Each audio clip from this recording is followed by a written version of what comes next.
Hello and welcome back to the Curse at Ravenspire Dungeons & Dragons live play podcast.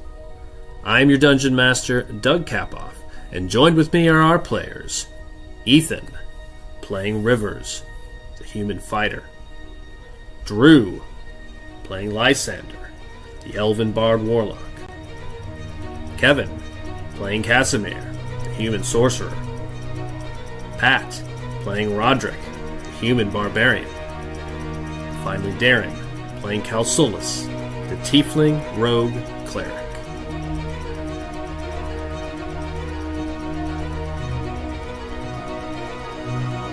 This is the When Bards Attack podcast.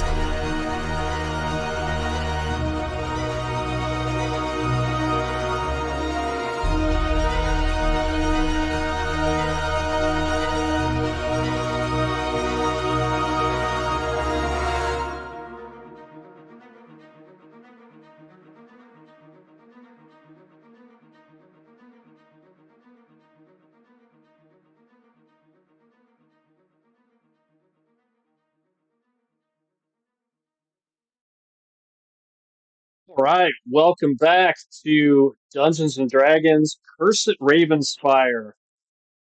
We are going to jump right back in. This is episode 5. Last time, well, actually, let's do a quick sound check. Did someone say something? We had nothing but sound issues Sunday. Check. All right, looks like it's coming through. All right, last time, our adventurers had been lured to a old village of Ravenspire, now renamed the village of Barovia. Where they have been lured here by appears to be a vampire lord named Strahd. Um, After dealing with a haunted house of sorts by the Durst family, uh, you met with Strahd for the first time, who invited you to Barovia, told you all that you had nothing really to fear from him as long as you didn't really get in his way. Some conversation occurred. You learned a number of things. Number one, that he is trapped here, or at least referred to himself as being a prisoner here. That you are all trapped here, and learned pretty much from a few folks as you moved into the village that it is only the Vistani that can leave the lands of Barovia. Now, Barovia is more than just one little village. It is a valley kind of surrounded by mountains. And for the first time, you saw a map of what Barovia looks like. And it is basically three villages or three towns, one village and two small towns along an old road that kind of connects them all. It is only a few dozen miles apart. You could essentially go from one end of Barovia to the other in a day if you had a clear run. So it's not a large area. We'll bring that map up again as we need to. You did see a large map, so you kind of have an idea of where some things are. You didn't get a chance to study it, though, or take it at this point. But where we left off, you guys met in a small tavern, the Blood of the Vine Inn, where you met a couple of people. You met Marcus's son, Ismark, who is the town elder's son. And he talked to you a little bit about his sister, who's been bitten by Strahd once, and she is ultimately his next target.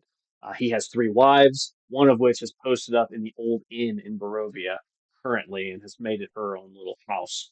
No word of where the other 2 brides are, or if they're even still alive. But he's had 3 wives that he's aware of, and he's afraid his sister is going to be number 4, Irina. Um, there were 3 Vistani women in the bar. Some conversations happened, and ultimately they warned you not to go to the windmill. That was one of the few notes that they gave you. They talked about a few other minor things, but ultimately you learned that they absolutely support Strahd. They'll do anything he asks. They're indebted to him, and vice versa. The last person you met was a Barovian, the bartender's sort of assistant, who just sat there cleaning glasses the entire time. He said nothing, did nothing, and just really sat there quietly cleaning the same glasses over and over again. Um, with that, you guys agreed to help Ismark, and to try to get maybe Irina out of town and away from Strahd. Unfortunately, this conversation happened in the bar, a few feet away from the snotty women, who are in fact spies of Strahd, or at least they are. Those three were. They admitted as much. And unfortunately, after you guys made it back to the home, took a long rest, you awoke late at night to Strahd's men making their way towards the house, and that is where we left off. Currently, our adventuring party is scattered throughout the house. I'm going to bring the battle map back up. Actually, we'll go straight to that tonight. Um, we are scattered around the house. Currently, uh, Casimir, Kevin, you are in the kitchen, backing away from three of these zombies that have breached the back door. Ismark is fighting them off in the kitchen itself. We have, let's see. Uh, Rivers in the front of the house, who just decapitated one of the zombies and is fending off two more. There is a vampire of some sort, a younger vampire, not Strahd himself, outside the house, pretty much just trading banter with Lysander and Drew. Uh, Lysander is at the top of the house on the second floor, sending bolts of what's the name of the spell? Good lord, you cast it a few times. Sacred Flame. Sacred Flames down at the vampire, while the rest of you guys fend off the creatures that have made their way to the second floor. Two pterodactyl-looking creatures with spines on their tails. Roderick, you are facing off with one of them. Uh, Calsolis, you've been fighting kind of from range with your crossbow. The other, meanwhile, Irina ran off yelling for her father as you told her to get away. And she did. She ran down the next hallway yelling for her father. And that's where we left off, at the top of a round in combat. So, are there any questions before we get started? You also learned about one of the Vistani that might be able to answer some of your bigger questions, named Madame Ava, who I know, Kevin, you were very interested in that name, especially, and you learned that she has a camp just west of town, just a couple of miles west of town. It has a Vistani camp, and so that was the other kind of factoid we learned. Okay, any questions before we get started? Let's do it. Sounds like a no. We're jumping in. All right. It's working. Good. Okay. We start with you, I believe, and pull my encounter back up. Yes, you are currently raging. Now with this crackling kind of radiant energy pouring off of Roderick's sort of outer frame, very much like an anime character here, kind of steaming off of him, his hammer glowing with radiance. Roderick, what do you want to do? The one in front of you looks heavily damaged and injured. Got a crossbow bolt in it. You smacked his head a couple of times, and then the one in the window does not look like it's been touched yet. Currently. After Roderick, it'll be Rivers, just so you can be thinking about what you want. Oh, you said that. You said that these guys they had tails on them, right? Yeah, so it's a large, like almost looks like a pterodactyl, and then its tail. And they have three kind of gripping claws that they've scratched you with. They also have a tail with spines on the back that they've been able to kind of fire out forward with some range. All right, I'm gonna grab this one by the tail. Okay. And are you familiar with Diablo 2?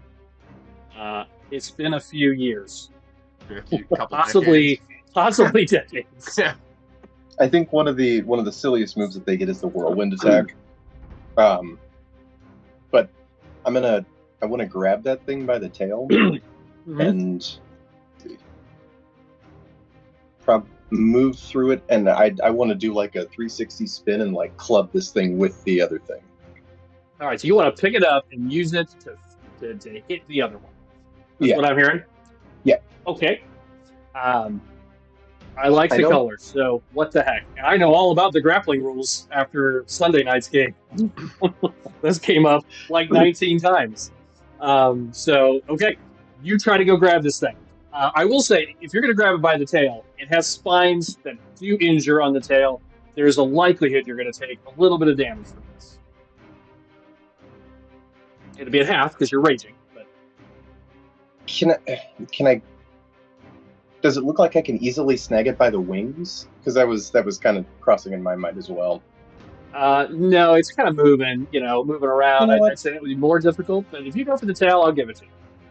I'm going for the tail. Yeah. Okay. All right. You reach down. You try to grab it. What I want you to make is an acrobatics check, please, Okay. with advantage because you're raging. See if you can grab this thing. It got 15. 15? 15. Yes. All right. You reach around, grab this thing, and what you're just going to take the 15 steps. You can move half movement, which is exactly 15 away. If you're going to just kind of spin this thing around and try to just chuck it at the other one. Is the goal to like try to knock it back out the window? Yeah, that's kind of the idea, is to club it back out of the window. I don't know if this counts for anything, but I do have a proficiency with improvised weapons. Fair enough. So yeah, okay. So you pick it up. You're going to toss him. I'm fine with that. Go ahead and make your tossing roll. him or more like hitting it. Are you going to let it go to try to throw them both out the window if it works, or are you going to try to hold on to this guy? If I can chuck them both back out of the window, let's go for it. So you're going to let him go if I can. I mean, swing around. Yeah. Okay. Yeah, I'll release as it. Okay. Give me give me your attack roll, please.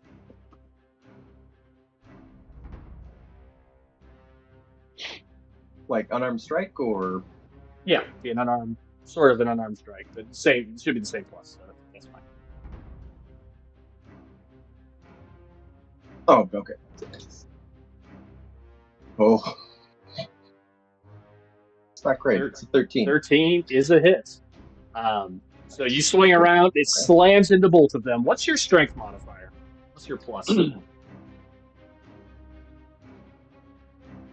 4. 4. So each of them are going to take 4 damage from your strength modifier. I want you to roll a d6, and each of them will take from the improvised weapon of each of the body of this thing. 5. Nice roll. All right. You swing this thing around. Its head slams into the wall as you're kind of coming around, like with its face. It slams into the next one. The one you grab by the tail, you hear its neck just snap as you swing it around. You hear it snap and go limp in your hands. Give me one more roll. I want you to make a strength check. It's a straight strength check.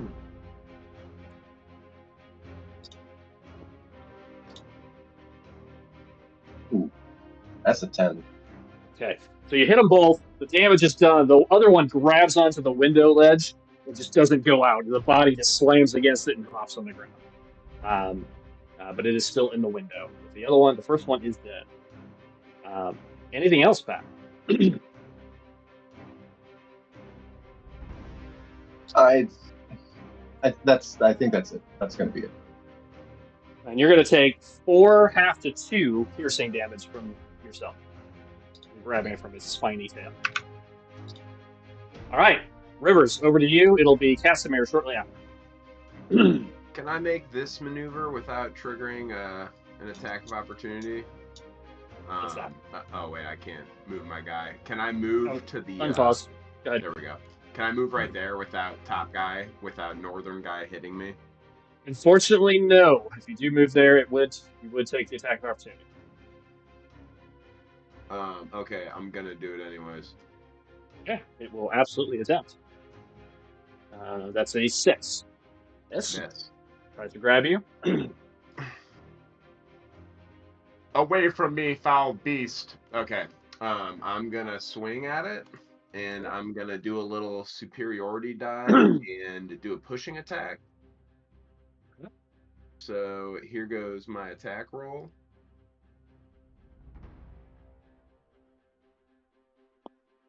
10. And still hits these guys. Nice. They're zombies. They're just standing there. I thought it was a little bit higher than that, so that's excellent. It's actually a little lower than that. So that would be we need When you hit a creature with attack roll using a weapon, you can expend one superior die, add the die to the attack's damage roll. If the target is large or smaller, it must succeed on DC 11 strength save throw or be pushed up to 15 feet directly away from you. And I want to push him into the next one behind him now. Okay. So what do I do now? So you're going to do your damage plus a D8 plus your plus. Got it. Here's the damage. Here's the D8. Plus. Hold on, sorry. So get used to the old interface there. So that's 10. 10, and unfortunately, he does not get pushed back. I rolled an 18 on that. He just stands firm. You get the extra damage, however, and 10 is enough to check the old cut off a limb chart. Can you roll a D20 for me? I can. 9. You take his left leg clean off. As you, as you sweep down, it just comes off and it drops basically prone. I mean, it is prone on the ground, kind of at your legs. Okay, nice. Okay, anything else, Rivers? Yeah, can I action surge and stomp its head while it's on the ground with my foot? You certainly can. I mean, you could also action surge with your sword if you want. I know, but like, I just feel like stomping would be cooler. Okay, you do you. How messed up does it look? It's still moving around without having a leg. I'll chop it with my sword, whatever. Okay, you action surge out. Yeah. Send it down. Go ahead. Oh, nat 20. That'll do it. So again, your sword normally does 1d8 plus 3, so we use the full crit roll, so that's 11 automatically. I want you to roll a separate d8. Got it. Too bad you didn't use your superiority dice there. I don't think it's gonna matter. Nope, it's not. You just cleave its head clean off. Cool. As you finish that one off. Awesome. So wait, what do you guys do for a crit? So for the crit, we do we max the dice roll out. So if it's D8 plus 3, you do 8 automatically. Plus 3 is 11, and then you just roll the bit. And you just roll the second one, basically. Okay. Yep. Nice. That ensures that your crit is always better than a regular. Yeah. You can't like bottom out in 2 rolls. Crit. Yeah. All right. Good deal. Right, cool. That's my works both ways though. So we're clear. All right. Very good. Turnover. Yeah, I'm just gonna move right up here. Okay, you just stand back up in front of him. Okay.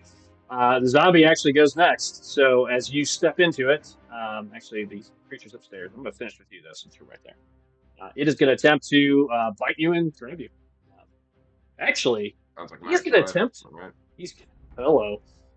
He is actually going to attempt to grapple you. All right. You see him just as you step around. He tries to grab you, and he starts to try to pull you out the front door. Oh. So this is going to be an athletics. It's going to be a contested roll. My strength, athletics versus your athletics. Or acrobatics, whichever's higher, whichever you prefer. Yep. Athletics, I got 21. Nice. I rolled 17, so it's a good roll. Nice. He grabs you, tries to pull you out, does not manage to get you out the front door as you hold firm. Was that strength or dex? Strength. That was strength. Strength, yeah, athletics. Okay, strength. So you just fight him off. As you do, he does use a second attack to attempt to bite you. For a 11, which I don't think connects. That's a miss. Okay, that's it for the front zombie. We go upstairs for a minute because I forgot about him. Pat, your little boy on you. He is going to. He's just a fiend. He doesn't care. He's just going to scratch at you twice. Okay. That's a nat 1. Miss. Followed by an 8. Wow, they have fallen apart here. It just starts scratching at you. No effect. All right. Let's see. Zombie time. All the rest of the zombies. Okay. And Ismark is going after Casimir, and so is Irina. They'll be behind them. Actually, I think they went after Kelsolis. I forgot, and I never put them on the initiative, so I'm going to re-roll them. Yep, that's the bottom. I'm also going to put them under Kelsolis. All right, the 3 zombies. One of them moves up towards Ismark. The other 2 go past. 30, dash. They're both going to get right up next to you, Kevin, as they just come charging in. First, it was the slow move. Very door is closed. The door is closed. That's right. Huh. Thank you. Sorry, it's been 2 weeks, so I forgot. All right, so the first one will attempt to bash the door down. Do it that way. That is a 13. That's a hit. 12, 2. That break the AC. The first one bashes through the door. Just smashes through it. They're like a horror movie. Just comes smashing through. He cannot action dash now because he uses action to break down the door. So he'll end up there. The other one comes charging at you. Will stop right next to you. Just kind of runs in, just kind of hissing and moaning. And you can't make any attacks. This is an action dash. The other one takes 2 swings at Ismark. That is a hit and a miss.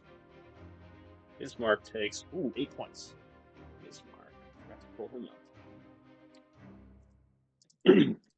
I'll pull that up in the background. After the zombies, it is Cassim. Okay, that changed what I was going to do a bit, so let me think real quick.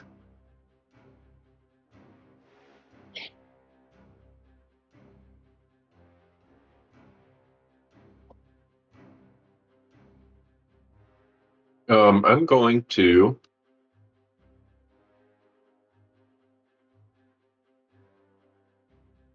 I think it's a bonus act. Green Flame is a bonus action, right? It's an action. It's made as part of the attack, so you can still attack with it. You're literally kind of igniting a weapon and then attacking with it in the same swift action. Got it. So when he walks up, green flame blade on my dagger. Okay. And attempt to hit the guy. Okay. Roll 2 hits. 2 hit. Oh, will a 7 do it or no? It's not quite that low. It is an 8. You know what? I'm gonna use my inspiration. All right, get nice and early. Burn those up. How about a 20, 30? Dirty 20 hits. Great. Okay, so how does this work? The regular damage, right? Yep. To start. Yep. That is a total of nice. Maxed out 7. 7. Got it. And then what's the spell damage do at this level? It's early, so I don't remember.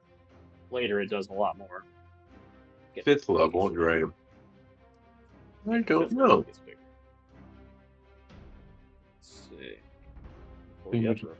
Good. Second creature takes fire damage equal to your spell casting ability modifier. There you go. So is that's the +4 here next to spell attack? Yep, that's right. So just 4 more. 4 more. So 11 points, not bad for a little dagger. Not too bad. Shabby at all. Okay, you see it burn and hiss, and this green flame slams into it. As you stick your dagger into him. Any movement, Kevin? Yes, actually. Okay.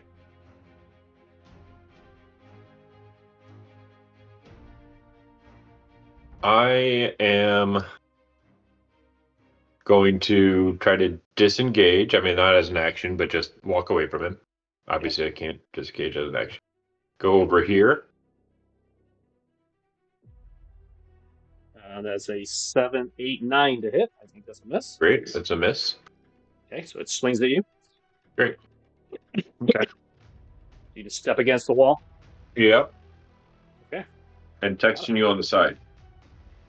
And, you're texting me on the side? Mm-hmm. Okay. I'll keep my phone next to me. All right. Turn over after that? Yes. You didn't. You could have just said, I knew what you were doing. Okay. Got it. Okay. If your bro boy doesn't see that though, he doesn't have the right view for it. All right, after Casimir, that is The vampire is up. He takes a couple steps towards the door finally. Yells up to you, Lysander. Yeah, he's still got his shoulder is still a little bit singed from where you hit him before, but it is healing. You can see it's starting to heal up. Not yet though. He just yells up, "Bring out the girl now! You can all walk away from this tonight." That's all he can do. There's nothing else he can do while you guys are in the house. You are not invited inside. Yeah. And that is the problem. Calsolus, over to you, followed by Lysander. I'm assuming, can we hear like the commotion of what's happening downstairs at all, or what is like? Yeah. I mean, there's a fight happening. Ismark is yelling, and you're right by the steps and the stairs, so you can. There's a stairwell. I don't know if you noticed that there, kind of down this hallway to your left. That goes into the kitchen. You would know, and you hear that fight. You hear Ismark, "You get away from my sister! You won't touch her!" Just kind of yelling as he battles away. Okay. Also, the sound of a door smashed below you. Yeah, that's what I was thinking. That's not the only thing you hear. Okay. As you're standing there, you see Roderick, try to push this guy through the wall, and you hear the commotion downstairs. You hear Irina's voice, yelling out over the din, "Father, wake up, wake up!" And as she does, you hear commotion from back that way. You hear a thud. You hear something break. Something glass breaks. And then you hear, "Get away, you foul beast! You will not touch her! You cannot have her!" You hear his voice yell out over the din. Marcus's voice, the father. Okay. So you hear that. It sounds like it's coming down from the hallway. Irina's running out. And what do I hear from her? She's just yelling, "Father, wake up!" And then it's almost in a response to that. You hear something break, something move around, shuffle, and then, "Stay away from her, you foul beast!" Okay. You won't take her, you foul beast, is what he would say at this point. Okay. All right. Sorry, I'm just looking at where we're at here. Lysander, either need to go downstairs and help them, or help Roderick up here. I'm gonna go see what's happening down the hall, and I'm gonna run that way. All right. So what do I see once I get here? Anything different? Anything down the hall? As you get there, you see Irina making her way up. That's where she hasn't moved yet. You can see the door to this bedroom. I'm going to mark it here. Is broken, just completely smashed on the ground. You see Marcus now in the hallway. Kind of gets pushed into the hallway, back by something. He's bloodied. He's got a sword in his hand, a broadsword in his hand, or not a broadsword, excuse me, a short sword in his hand. He's wearing his night clothes and what have you. There's blood all over him. You just hear, and that's pretty much right after you hear him say it again. "Oh, you foul beast!" And then he looks back. He sees you and Irina kind of running up this hallway. I'm going to put him on the board in a second, but you see him, "Flee! Flee, Irina! Flee!" As always does. That's what you see. I'll just use this little kid. So that's the icon I have. That'll be him for now. Okay. You can't see whatever is in the room. You can't see whatever's in the room. Okay. All right, then I'm gonna finish my movement up to in front of her here, and kind of put my hand kind of on her shoulder and tell her to get back, and I'm gonna hold a crossbow action for whatever comes through the door. Okay. And tell her to get back. Essentially. And speaking of held actions, so this actually came up. Ethan, you asked me a question about a held action last time when I told you the wrong thing. So if you do hold an action, is your reaction to use it? Just FYI. I messed that up when I said that last time. All right, so you're holding. That's it. Lysander, over to you then. Cool. Because it worked so well, we're going to shoot another Sacred Flame at this vampire dick. Okay. That's a dex save for me. Yep, dex 15. That is a 10 on the dice, plus 4. 14. Just managed to, tries to get out of the way, just clips him. Damage, please. Sometimes it's an inch, sometimes it's a mile. That's right. That's what River's father was bottomed out. That's right. Just about it literally is just mix him. Just yep. Okay. What else, Lysander? Anything else? Since he's just like, bring out the girl. I'm gonna be like, no, and that's it. Okay. Turnover. Yeah, that's it. Turnover. Okay. I'm gonna do Drew. Why don't you give me 2 d20s for Ismark real quick, if you don't mind, for his 2 swings at the zombie in the kitchen. He officially has a character sheet now. Nice. Wait, that's a hit. Time out. That's a 4. One of them's a hit. Oh, I see that now. All right. Actually, against the zombie, that is a. It's a 9 and a 22, so that is still a hit. He's a +5 on his sword. So and the AC is 8, so we're clear. Haven't found that out. All right, so 2 hits. Drew, 2d8s, please. Since your last d8 went so well.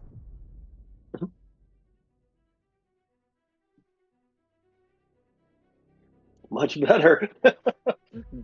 Double max. Yeah, maxed out on him. Yeah. Oh, did you? I didn't see it yet. Yeah, I got 16. Wow. 16 plus 3, plus 5 plus 5, so 26. He just carves this thing apart. This is the one Kevin hit earlier. Just eviscerates it. Good rolls there, Drew. And then he would probably hear the scream that comes next, which is what you guys see upstairs. So as we move back upstairs, Darren, you just see a long, hairy arm reach through the door, grab this guy, and pull him back into the bedroom. And you just see him just get yanked in. And you hear her scream. You all hear that, and Ismark will hear that. As Irina screams, "Father!" But yeah, you just see this giant arm grab him by the shirt. You see skin kind of grabbed and wrenched as it grabs him. The giant long fingernails, and then it pulls him back in. Can I take a shot at his arm? I'm gonna let you take a shot at his arm. I'm sitting there waiting. 3. Yeah, I'm gonna give him a little cover because you're shooting at a tiny little arm. But yes, you may.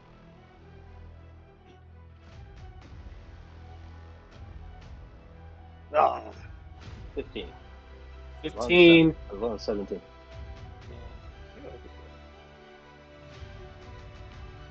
One second. Half. Yeah, I'm giving him half. I'm giving him 3/4 cover. So just hits the wall. Just next to him. On the 17, it just worked. What's that? I said it was on the 17, and then it just. Okay. I thought you changed it to 17. I was like, well, that's definitely it. Okay. All right. So it pulls him back in, and you just hear a gut-wrenching, gurgle and scream as it does. I'm making those attack rolls real quick. I don't know. It might be time to say goodbye to Dad. Grandpa. Sorry. Or it is Dad, yeah. That's Dad. You're right, though. It feels like Grandpa. Yeah, you just hear a gurgle and a scream, and then all goes silent. Outside of the sounds of growling and ravaging, followed by No. Okay. Dear. Oh dear. Okay. Irina was next. Are you blocking her at this point? Yeah. She starts to go push into you, but hearing that and you stopping her, she just steps back, and you just you see the color in her face just drain, and she's just gonna stumble back. 15 feet. That's it. That's all she's gonna do. She's stunned. Okay, Roderick, over to you.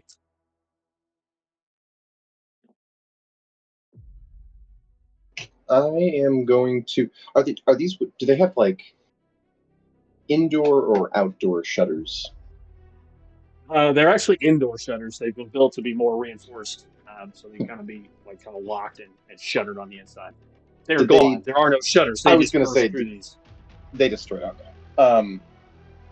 I'm gonna. This thing is like half in the window, half out of the window. It stepped out to attack you. It dropped into the floor. Oh, all right, all right. I'm going. I'm gonna good old fisticuffs, man. I'm gonna punch this thing. Okay. So what's I the think what's I probably would have unarmed. I'm gonna do two like just. Actually, can I do like a double like uppercut to try to get it back out of the window? Just fight with this thing.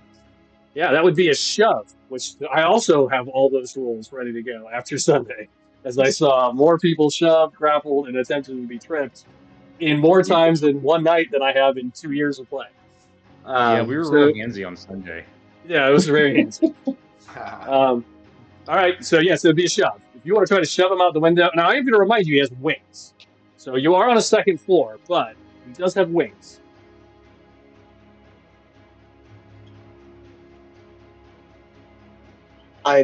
The idea right now is that Irina could possibly be in trouble, and I can probably get this guy out of the window at least, and then so you want to shove him just to so you can move away, basically.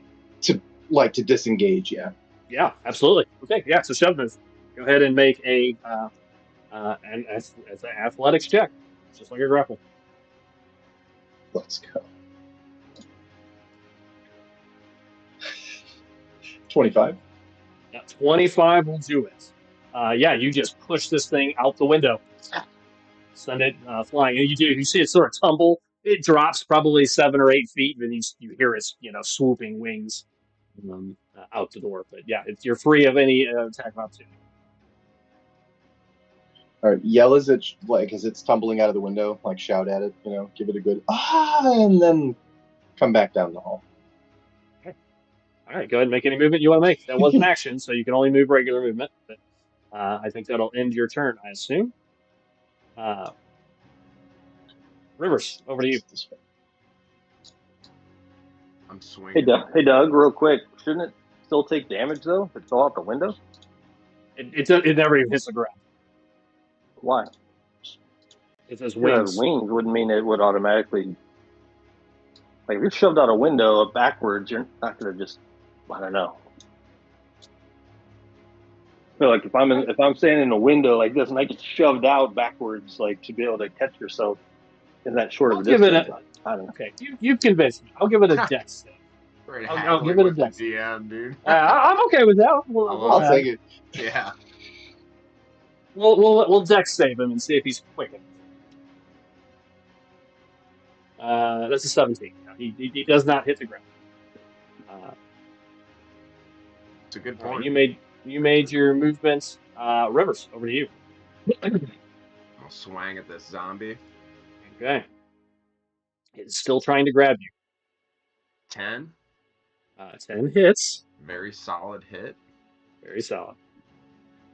For 9 damage. Hasn't been touched yet. 9. Oh, just missed the cut something off threshold. You carve into him, but he's still up. Anything else? Or I'm gonna do one second wind use. Okay. 1d10 plus 3. You can do that. Go ahead and do that in the background. Will do. All right. Any movement? Nope. All right. Very good. All right. Then the pterodactyl creature will fly back up to the window. It does not come in this time. It just sends a thump towards you, Pat, in the back. Two little spikes. Both miss. Natural 1 and an 11. So 2 of them just swing by, slamming into the wall in front of you. One goes out the side window. Here it goes through the glass. Okay, that's his whole go. Big turn. Rivers, he's going to try to grab you and drag you out the window. That's what he's really doing. He's fighting you and grabbing you. He's going to continue to do so. So we're at a strength versus strength check once again. This time I rolled an 18.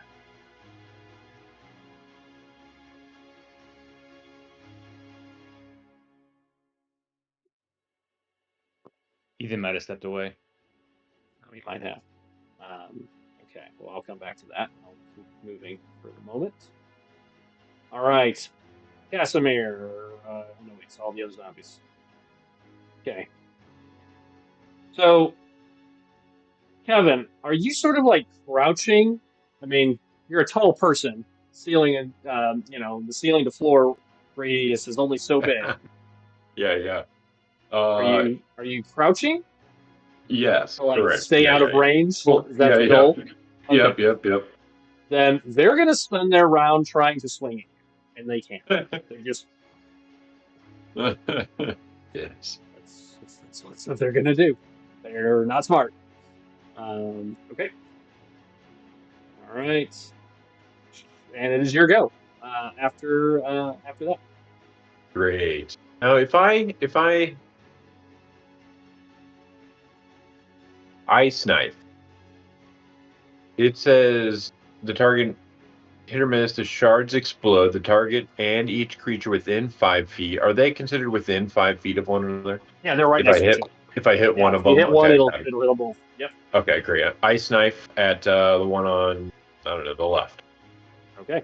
The one on the left is the one you hit originally. Okay, then the one on my left, or on the right, Yeah. on the right. Yeah. Yep. Got it. Sorry. Clarify. Great. Swinging, and it's a 21 to hit. That'll do it. Yeah. The knife slams into it, and then I have to make a dex save for both of them. Correct? Remember correctly? Dex 14, yeah. Dex 14. They are not dexterous creatures. I'll tell you that much. So Okay. yours and that is a 2 and a 4. Both fail miserably. So give me the regular ice knife damage first. Regular ice is a 4 points. Got it. Okay, and now the ice damage that hits them both. Right, which is 2d6. Nice. Damn, yeah. Which is another 6. Got it. So let's go. You see frost and brine just kind of start forming over the one on over one of them. Excuse me. Oops, that's the wrong one. Add that back in. That's the wrong one. Cool spell. Yeah, I do like that. All right. Starts freezing over the one. The other one is definitely. You see one of his arms looks like it's getting ready to break off from the ice. They both look. The one looks heavily injured. The other, not quite so much. Hasn't really been touched yet. All right. Anything else? Are you going to stay in your hiding spot? I'm going this way. No attack of opportunity. You just run over there so he can't touch you. Okay. Anything else? That's it. Okay, very good. Ethan, I need you to make a strength check. Once again, he's trying to grab you and drag you out the door. Just a check, not a save. It'd be a athletics check once again. He is trying to grapple you. 15. Ooh, I had an 18 this time. So, come on. On his go, he is going to move out 15 feet. 5, 10, 15, which puts you just outside on the front porch as he just drags you out. Porch is part of the property. You tell him that. River still has his inspiration. Do you have an inspiration? I don't. I used mine like the first session. Second That's roll. bad. We would have got after we did the long rest. Because you would have got it back. On you just you get inspiration. You get one every long rest. Oh, that's right. Shit. As a human. Would you like to attempt it again? Yes, it is a human thing. So Pat, make sure you take yours. And that's a bummer that doesn't auto fill in. I thought it would. I would assume that, but I don't think it did. I will use that for sure because I'm not trying to go out Smart. there right now. That's probably a smart move. Yeah. Let's hope it's more than 18, however. Go ahead. Let's hope. You rolled high. It's Oh not. no, it's not. It's It's not. It not. just starts dragging you out. He's gonna bite you on the way while he's holding you as well. Wow. Um, Insult to injury. 9, 13, yeah, because you're about to get bit by somebody else in a much worse way. Okay, 13, I don't think that breaks armor, so it bites into your shoulder, pads. It's just not quite getting into that, but it does drag you outside. Okay, Casimir went, and sadly, it is the vampire's turn, who sees you getting drug out. What timing? It is poor timing. He steps out, and as you're fighting and wrenching on this thing, as your head turns, you just see him lick his lips as he moves in towards you. Ooh.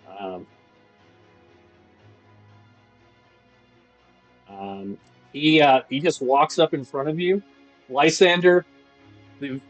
Which is interesting because he was going to run up this wall towards Lysander until you came inside and try to pull Lysander out the window, which would have been awesome to see. As it were, Lysander, you see him walk out or walk up. You see he looks up at you and smiles when when Rivers just gets drug out. He just smiles. He looks up at you and he just says, "You'll be next." Grabs Rivers by the neck. He's going to attempt to grapple you so that he can bite you. He has to grapple you himself in order to use his bite. Is it grapple an attack technically, or is it just yes. like a skill check? Okay. Yep. So this is one of his attacks is to grapple you, All right. which is what he's going to do. All right. So this. Oh damn! I am sorry. His athletics. He is strong boy. What do you got? Athletics. Yep. 16. Okay. He rolled 17 to start. So yeah, he just while you're fighting this thing, he just grabs you by the neck, twists it to the side, and he is going to bite you officially. What's your AC? 18. 18. Oh, that's a good AC at least still. Still has to hit with the bite, which he didn't. That is a 12. He comes in, attempts to bite you. You kind of fend him off, and hold him away this round. If I'm grappled, can I use my riposte superiority die on a missed attack? You can use it on the bite for sure because that was an attack roll. Cool. Yeah, I'm gonna do that then. They were both technically an attack roll, so. Yeah, but I think he has to. Yeah, I hit. Yeah. Okay. Yeah. So the bite misses. So yeah, you manage to get your arm up, and that's why it doesn't connect, and your sword swings through. Go ahead. Okay, that's just an attack roll, right? Yep. Yeah. Yeah, I believe so. Cool. Oh, it was on 18. His AC is not great. As you swing around, you stop him from biting you, but he just kind of puts his arms up to your elbow and just kind of blocks the blow from even ever kind of being realized. Okay, that's the vampire's turn. Okay, thank you, Kevin. Lysander. Sidebarring. Yes, he is. He is. Lysander, over to you. I'm sorry, Calsolas first, then Lysander. Okay. Well, I'm gonna move back. Can I push her farther? Is that even a thing? Yeah, you can give her a little shove if you'd like. She's about to take her movement, so I'll move her with you. That's fine. Okay. All right. So and you may make a nature check if you would like. Okay. What am I? Just for on the creature that you saw the arm. 12. Felt pretty confident between the howl and the hairy arm that it is possibly a werewolf. Well, yeah, I figured that. Fairly confirmed on that. And you would know that werewolves are basically immune to non-silvered attacks. Okay. Cool. Okay. I am going to Uh, And also perception-wise, Oh. well, your passive is good enough. The broadsword that you saw looked silver. The short sword that Marcus had did look Yeah. silver. I'm not going in there to get it. So Okay, I just offered. In case you wanted to go play Seek and Find. I have a silver dagger, thankfully, that you left on the door that I did broke. on purpose. So I'm good. I'm good there. All right, we're gonna go downstairs. Literally, then I'm gonna push her along with it. Just go. Just downstairs, and as we're going, it didn't go. What the heck? 30 will put you in the kitchen, basically. So I will move you guys down into the kitchen. Okay. Oh my god! And as I go by, I yell to Lysander, "Werewolf, werewolf!" and then down the stairs. I totally lost her. She gone. All right, we'll assume she's with you. She's gone. I shot her off the hex map, but I can't get her back. Oh man!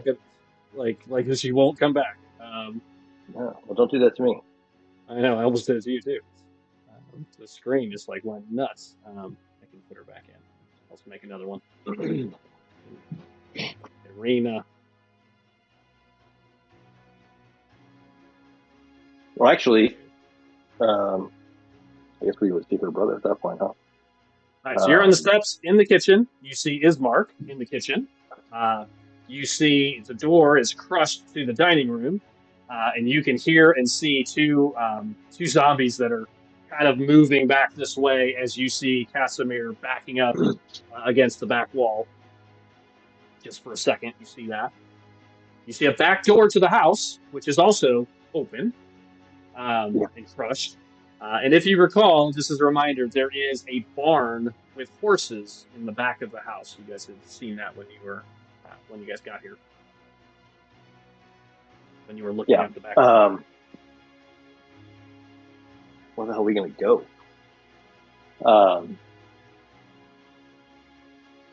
Okay. You're pulling her along, but she's like dead weight. I mean, she's basically not resisting, but she seems to be in shock. Yeah. What can I do? Nice. So I can see Casimir in the dining room. Yeah, you can just kind of see it, just the edge of him. Probably. I think you can. Yeah, I have the whole thing open right now. Yeah, you can just see his shoulder pretty much because he's backing up because these two zombies. Can I see that zombie that's over there? I'm sorry, say that one more time. Can I see that first zombie? Yeah, you can see the zombies. Yeah, you've got enough angle on. Okay, I'm gonna, since I'm already here, can I dash with her to get farther? Yeah, I'll let you do that. Yeah, absolutely. Okay. I don't know if it makes sense to go outside though. Rena, what's wrong? What's wrong? What's happened? Sees you charging down the steps. Ismark's just asking, what's going on? There's a werewolf upstairs, and so we're gonna keep coming. A werewolf? Through. Yes, a werewolf. So I'm gonna go ahead and dash, and I guess I'm gonna go 1. Oh damn, my screen keeps moving. Is there a door there? I can't see what's in there. Yeah, it is. I moved him. He's in the doorway. All right, so I'm gonna move us kind of here, so she's outside, like behind me. Yep, got it. Done. So not in the range of the zombies, essentially. Okay. Yeah, so you go into the main hall, and from there, as you run into the main hall, which has the door across the way that leads to the bedroom, and there's nothing there. It's just the end of the hallway. As you step in there, you turn and you can see straight down the hall. You can see Rivers just being tackled from both sides, basically. No. And you see a vampire just trying to eat him. That's what you see. Nice. So that's okay. That's everything. Yeah. Yes. Yeah. I can see it. Werewolf. So it's well, he'll go after Lysander. Lysander, go to you first. Cool. Zombies, werewolves, everybody's got a gimmick. Brought out all the funs. Yeah, it's like you brought all the Pokemon with them. I am going to disguise self as Irina. Okay. And then I'm gonna do kind of like full away from the window, cast that as Irina, and kind of come back up, and get the vampire's attention. Good. What do you say? Almost like, no, don't hurt him. I'll go with you. Okay. I'm going to make you make a roll for that. I was going to have you make a persuasion, but yeah, you say that, and she hears your voice, and yeah, he's going to snap his head up to look at you. Smart girl, get down here, and your friends will live. See response. Cool. How many feet is outside? Well, okay, what do you mean? The window's right there, so it's 10 feet down. I couldn't do that without taking falling damage, could I? It would soon be 1d6 of falling damage. You would land on, well, to the right of him, basically. You'd land over there. I'll be right down. Okay. Start making my way towards the stairs. Yeah, it would probably look weird. It might break the illusion if she leaps out the window. Yeah. That's what I was thinking. Oh, okay. Superman out the window. You keep saying she. Who, someone else going? Sorry. Lysander turned himself into Irina with disguise self. Oh, sorry. I missed part of it. I'm sorry. Yeah, and told the vampire he'll come down if he, Okay. he'll come down. May have bought Rivers a round of not getting bitten. We'll see. All right. Kind of the idea. All right. So Irina is next. Actually, that was a smart move. I like that. Yeah. In fact, Drew, I'd say you take an inspiration on that one. There you go. Keep me from becoming Count Rivers for an extra turn. Yeah. Save us from having to fight a character player already. Yes. Because you know that's exactly going to happen if somebody gets turned. Yeah. All right. So Irina's next. Yeah, with 3 days. I'm really cold. Are you guys cold? Yeah, Oh God, right. the sun is so bright. Jesus. These two, Ismark and Irina, they're going to have a conversation-ish. She'll say, "It's a vampire, Father, Ismark," and she just starts weeping. Ismark gets the gist of it, and she sobs at him. He looks at you, Darren. We cannot fight a vampire and a werewolf. Let me go get. Damn, he sees you. Shit, you're out there still by yourself. Let's take care of these. I'll take care of these zombies and then try to get Rivers and let's get out of here. Is what he'll say. I'm all for it, but that werewolf is walking free upstairs, so we must hurry. If we can make it to the horses, can you make it to the horses and bring them around front? Maybe we can make an escape. the vampire's out front. Maybe we can. And I don't think that werewolf is licensed at all. Just saying.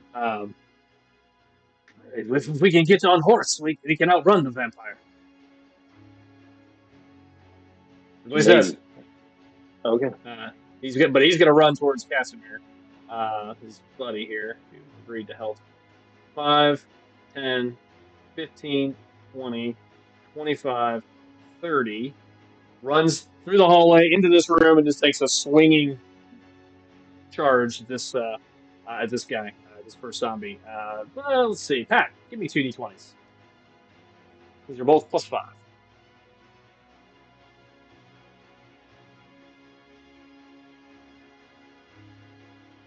Nailed. Got a okay. 24 and a 16. Yeah, 2 hits. Give me 2d8s, please.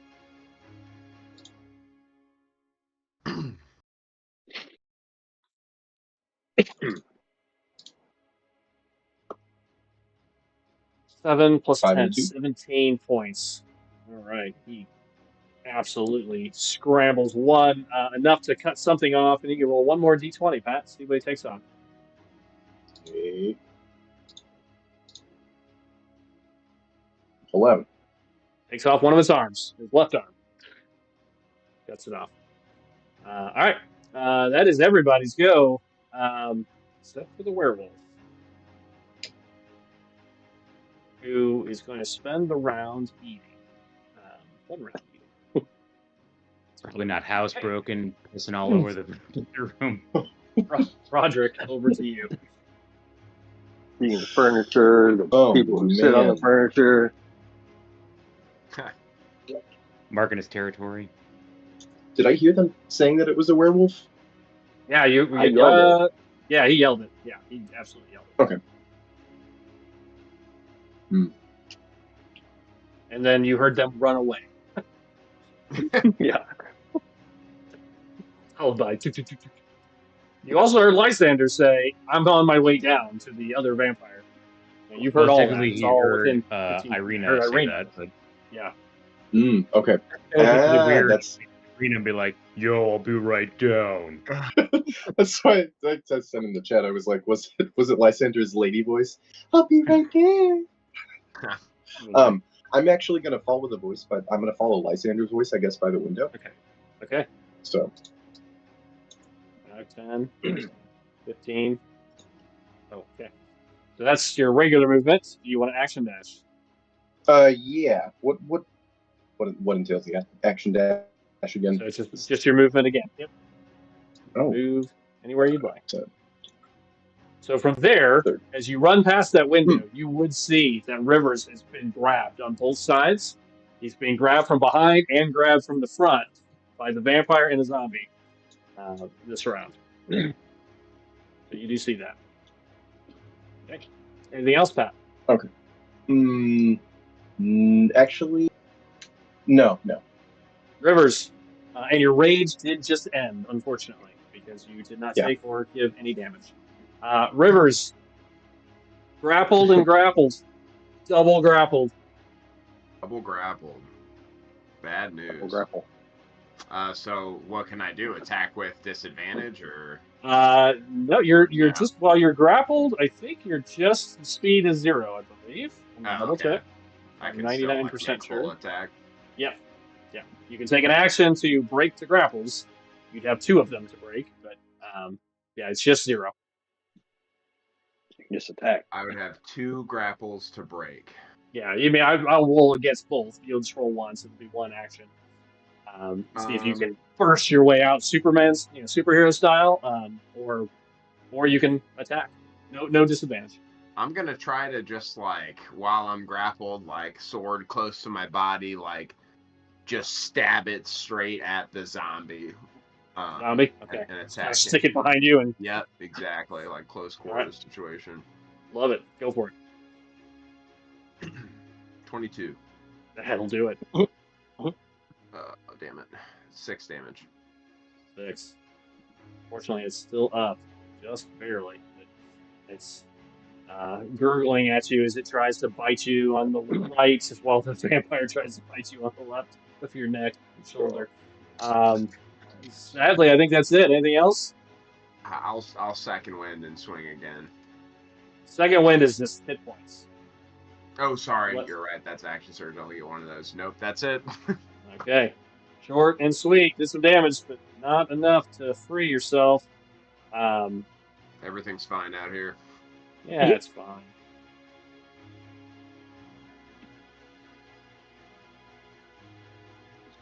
Okay. All right. Pterodactyl is done. I lost my encounter. Where'd it go? There it is. Okay. Rivers went. Zombie time. Although the vampire seems to be holding his place for the moment, the zombie is not intelligent enough for that. It is going to attempt to bite you. That is a 21. It's a hit. Yeah. And a 14. So just one bite for 4 points of piercing damage. Okay. And the other two zombie slobs here they're gonna both go after Ismar since he charged in. So it is Bite Slam on the first one. One hit. On the second one, one nat 20, one miss. So one hit each. Unfortunately, one is a max out. So the max out is 4 plus 1 is 5 plus 1 is 6. And the regular one is another 2. So 8 points to Ismark. Not too bad for a crit. All right, and that is all the zombies. Casimir, over to you, followed by Calsolus. Didn't he kill the one that he hit the last time? Did he not kill that one? No, it came close. No. Oh, No, he did. he did a lot of damage. So which one's the most He damage? cut the arm off. This guy? It's hard to tell at this point. They look pretty equal. Got it. Okay. Let's see. It's because they are basically at the same points. Dig it. One's covered in ice. One's got burns and missing an arm. Got it. Okay. I'm just gonna if I do an ice knife, it might hit him too. It will. Right? It will absolutely hit him. Got it. That's what I thought. He looks like he could. He looks like he could take it. He's still got some decent hit points. He's a pretty big guy. Oh, am I gonna pull a Matt? He could. He does get a save roll. For half Okay, damage. cool. Yeah, for that. Yeah. Okay. Yeah, I'm gonna ice knife again. Okay, I love it. It feels very Casimir to me. Yeah, this guy closest to me. Okay. All right. Roll the hit.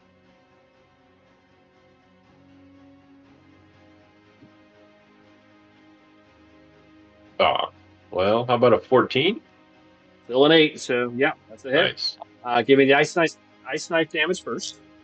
That is a 5. Got it.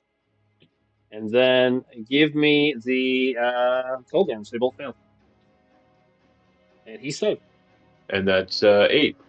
So 8 for both of them. They both freeze entirely. As the ice knife goes out and explodes in ice, both of them turn to ice statues. You see Ismark pull away and doesn't take much of it, but does take half damage. A little bit of frost on his arm, but he backs away as this ice knife slams into these two, killing both. Nice. Cool. Permanently. Nice move. All right. Those two go. Casimir, anything else? Movement or bonus action? Yeah. I'm gonna head out this door. Okay. I do 10 there. To get up. Okay, closed, I guess, or what? There we go. Yep. So is that 5, 10, 15, 20? About 20, 25, somewhere in that range. Where is the exit at here? There is the exit to the back door is here. That goes into the backyard. Got it. What do I know at this moment? Not much, huh? You've heard everything that's been yelled. You've heard, so you know there's a werewolf upstairs. Ismark said, "Get the horses. Maybe we can try to rescue Rivers." And he said he was going to go try to rescue Rivers. He did say, "Get the horses." You can see Irina and Calsolus right outside in the hallway. That's what you know. Got it. Okay. So the only thing you probably haven't heard is Lysander's plan. So it was upstairs. Right. Okay. Well, in that case, since I heard a werewolf upstairs, can I still hear that werewolf? You don't hear him currently, no. Got He's it. pretty much on the far side of the house, or across the hall and upstairs. Okay.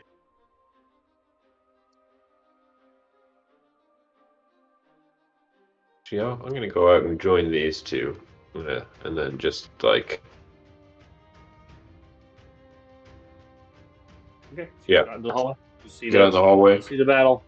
See the battle going on. Okay. The vampire is up. His prey is coming down. He's going to continue to hold Rivers. Rivers, Ethan. He just kind of tightens your neck a little bit, just like to almost suggesting stop moving, like without saying it. Like just kind of tightens his grip a little bit as you continue to fight. And actually, he'll say it. He'll just say, "Stand down, boy. If you want to live."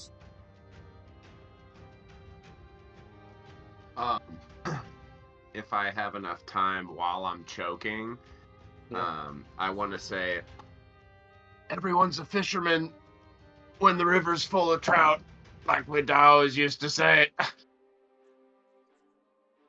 I don't know what that means, but okay. It's you don't have to know exactly what it means, but you get the idea. Uh-huh. What poem is that from? Is that James Joyce? I just have a running list of weird idioms that I make I know up you that do. make no sense. I know you do. And Pat's keeping track of how many get said. I have to go back and watch the first 2 nights, but like 20, I'm pretty sure. But sure. Lysander, over Cal Solis, over to you.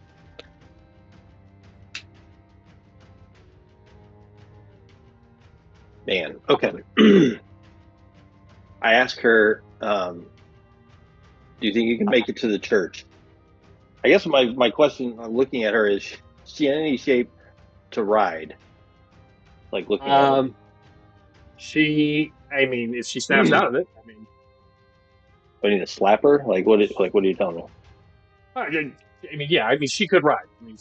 She seems to be a little bit shaken up from what's happened, but she could ride.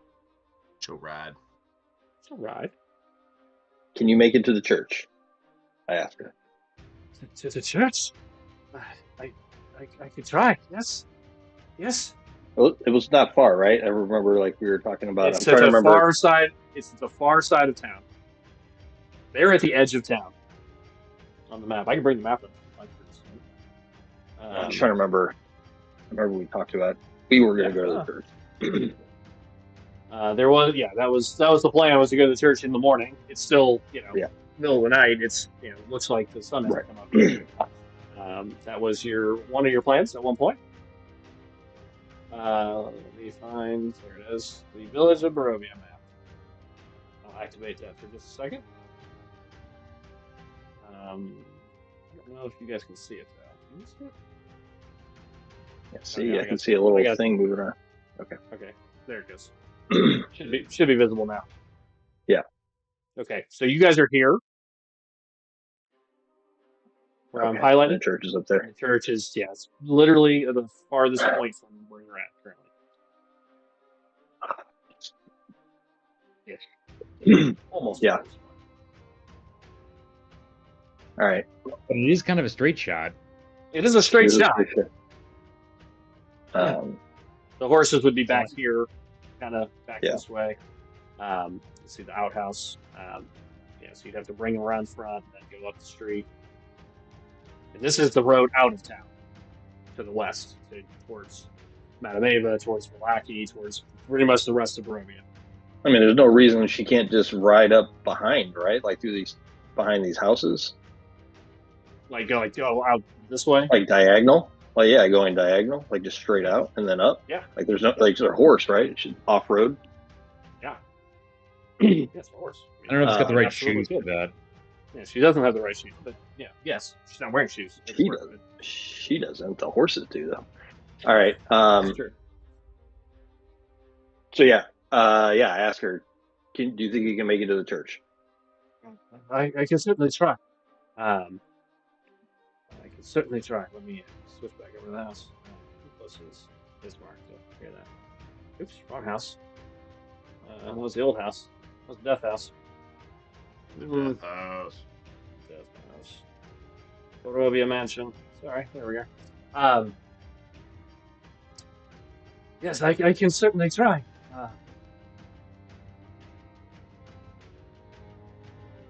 Was he going to say something? No, I was seeing how close he was. He's, 30, 40 feet away now. I said, all right, let's head towards the stable. And as we do, I take a pot shot at the zombie out the door, straight down the hallway. Just totally go and just taking a shot out the back. Hatred arrow past the vampire, past Rivers. With a 22, I think it does it. It does. It absolutely does. I was going to give him a little bit of cover. It still hits. So, yeah. Sticks into him. Damage. He'll take 8. 8. Did you do your sneak attack damage? Oh, yeah. Oh, no, I didn't. But I will. Another 4. Oh, so close. It sticks right in his eye.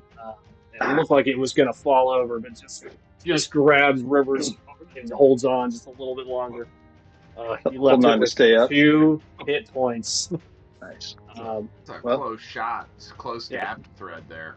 Yeah, it was. Okay, with the side shot too. Yeah, with him running out the door. All right, so yeah. However many our max movement is. She'll go 60. 10, 15.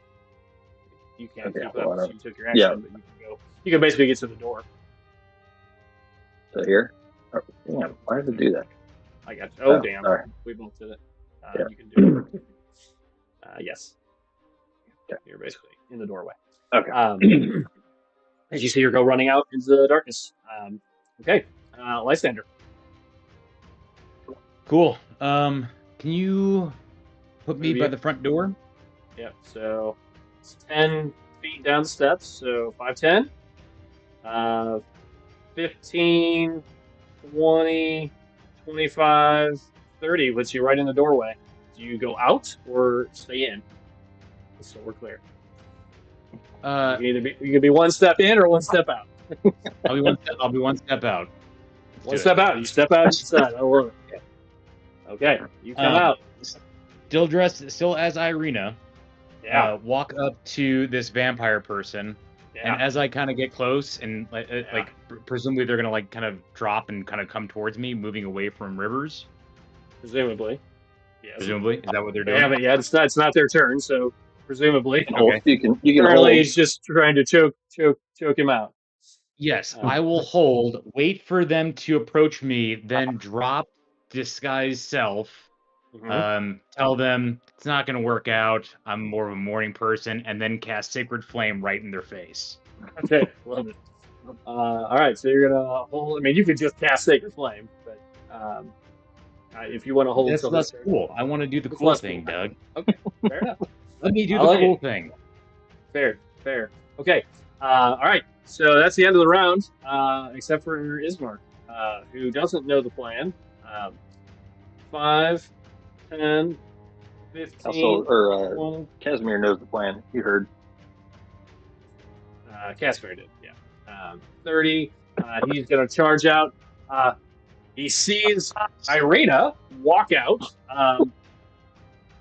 He just saw her leave. So we didn't see her. He didn't see her leave, right? He was right. He was in the hallway.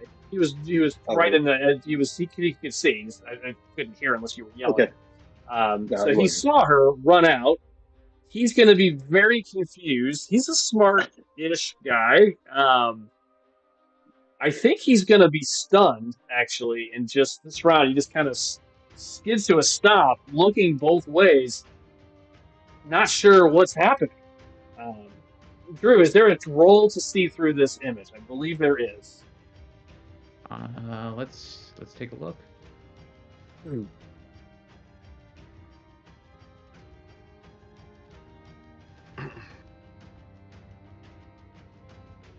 What's the spell? Disguise self.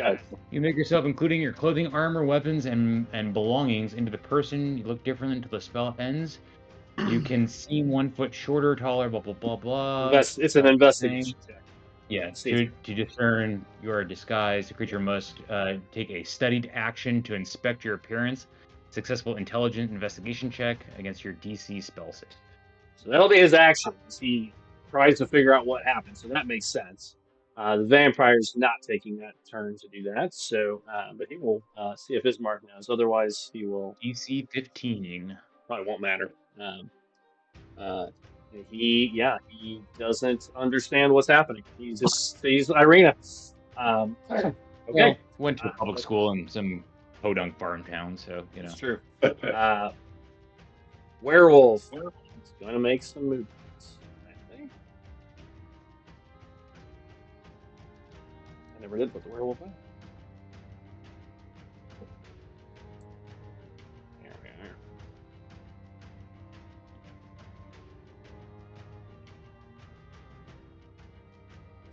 Okay. All right. Over to you, Roger. I'm gonna boof it behind Lysanderina. Okay. And Yeah, go I'll down to move the you. front. Yeah. I'll move you across the map there. Okay. So yeah, you were a couple steps behind him, so you would, without any action dash, you would get to about there, kind of right behind. What else? Big movement turn. Anything else? I think that's it. Yeah. Okay. Rivers, back to you, Superman. What do you want to do? Well, I guess I'm just gonna try to kill the zombie and get him out of the way. Okay, you do not stand down. You just stab the zombie. Love it. AC 8, 2 hit points. So if you hit, 20, he's dead. 22. You just stab him. That's Just cool. absolutely gut goes right through his chest. All right. It drops. Okay. Turn over. I think so. Yeah. Yeah. Okay. All right. That was your action. So can't move. Still grappled. I'm gonna move this guy real quick. Oh God! Don't go off the map again. Fly speed.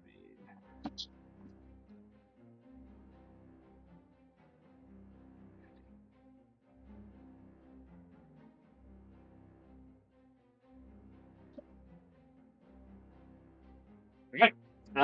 That's their go. That's all the zombies goes. It's Casimir. Then it's vampire time. My turn now? Yep. Got it. I'm on the move. See. I gotta zoom in so I can actually see what that says. I can't really go all that far, but in range for a attack of some sort. So what do I see out there? I see this guy. You see the vampire holding Rivers by the neck. You see Irina, which, I mean, you just saw her leave. You heard the plan. You're a smart guy. You know Lysander can cast magic. I'm gonna say, without too much metagaming, I think you might know what's going on.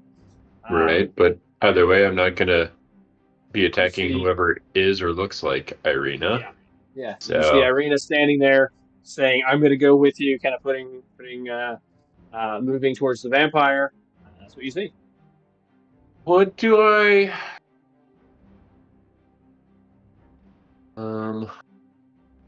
Kind of like. Do I know of like what damage resistance vampires have? Yeah. I think with your religious background, you do. Roll a religion check for me. So 15. Yeah, so I think you would know the basics. They are going to be very resistant to necrotic damage. Got it. For sure. Other than that, you're not aware of any specific resistances. Vulnerabilities to sunlight, holy water, usual stuff, running water. Good. Damn running water. All right. In that case, I'm gonna hit him with the sacred flame. Hit 12. All right, you just run in and just blast him. Yeah, attempt to. Yeah. Okay. Or burst. That's me. Dex save. Yeah, Dex 14. He rolled a 7. His Dex is good. It's not that good. Nice. That's a hit. Great. Damagios, please.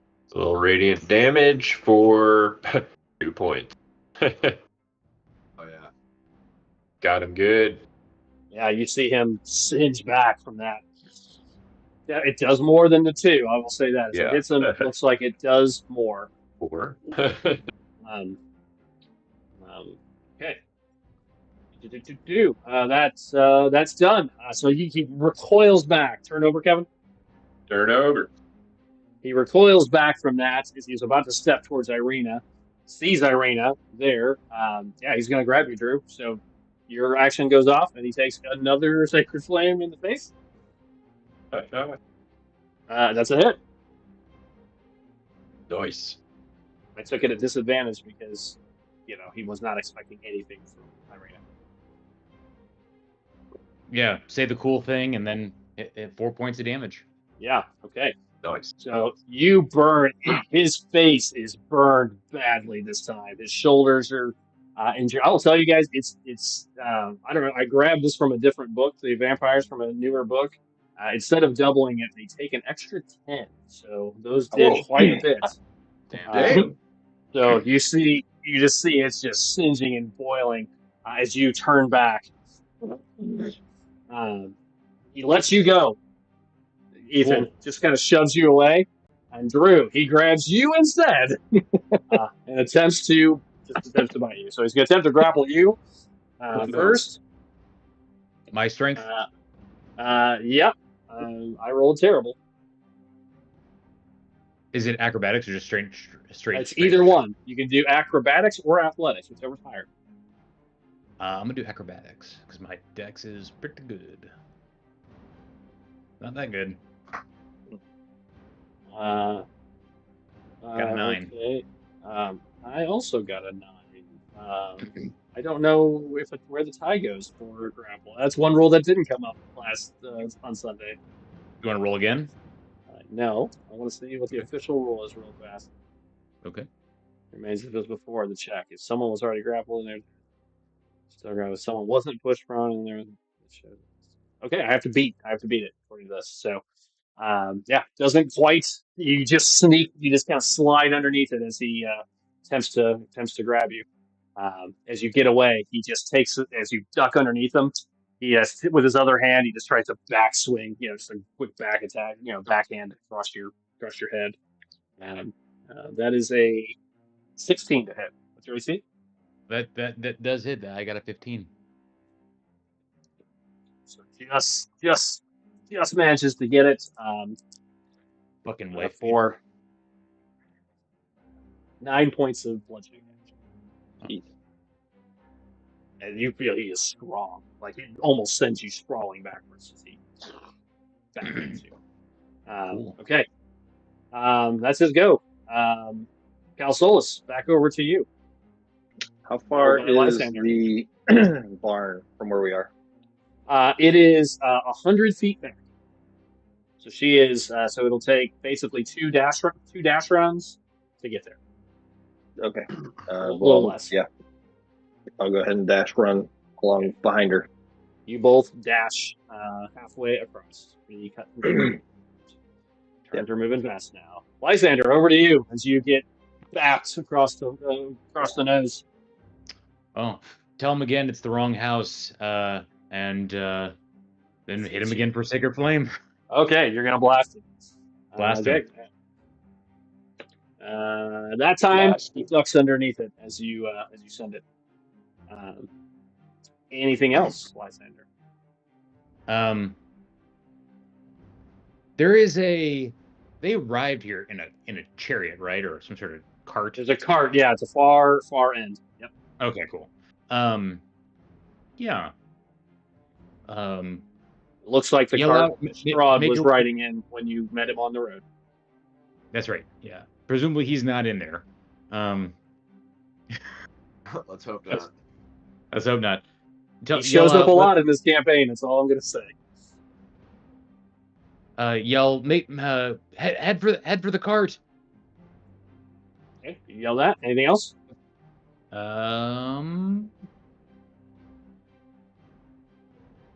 Action. That's all I'm gonna do. Okay. Roderick.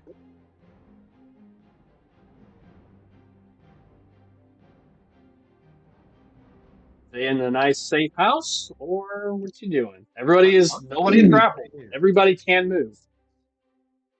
Um, And I would I'm say going- Ismark will say at this point, like, get inside, get inside. No, head for the horses in the back. Dumbass. What he would say. I mean, this vampire looks singed, but he doesn't look like he's low by any means. and our buddies are still out there. Yeah, shirk that off. I'm gonna pick up into actually, I guess just keep the run going past them and move up to Junior over here. Yeah. And yeah, I'm gonna walk. I'm in the way. You're gonna run out there. Fist. Love it. Oh yeah, Another I'm going person out. out there. Love it. More meat for the eating. All right, go ahead and make your attack. Eating the meat. Love you. Did say activated rage.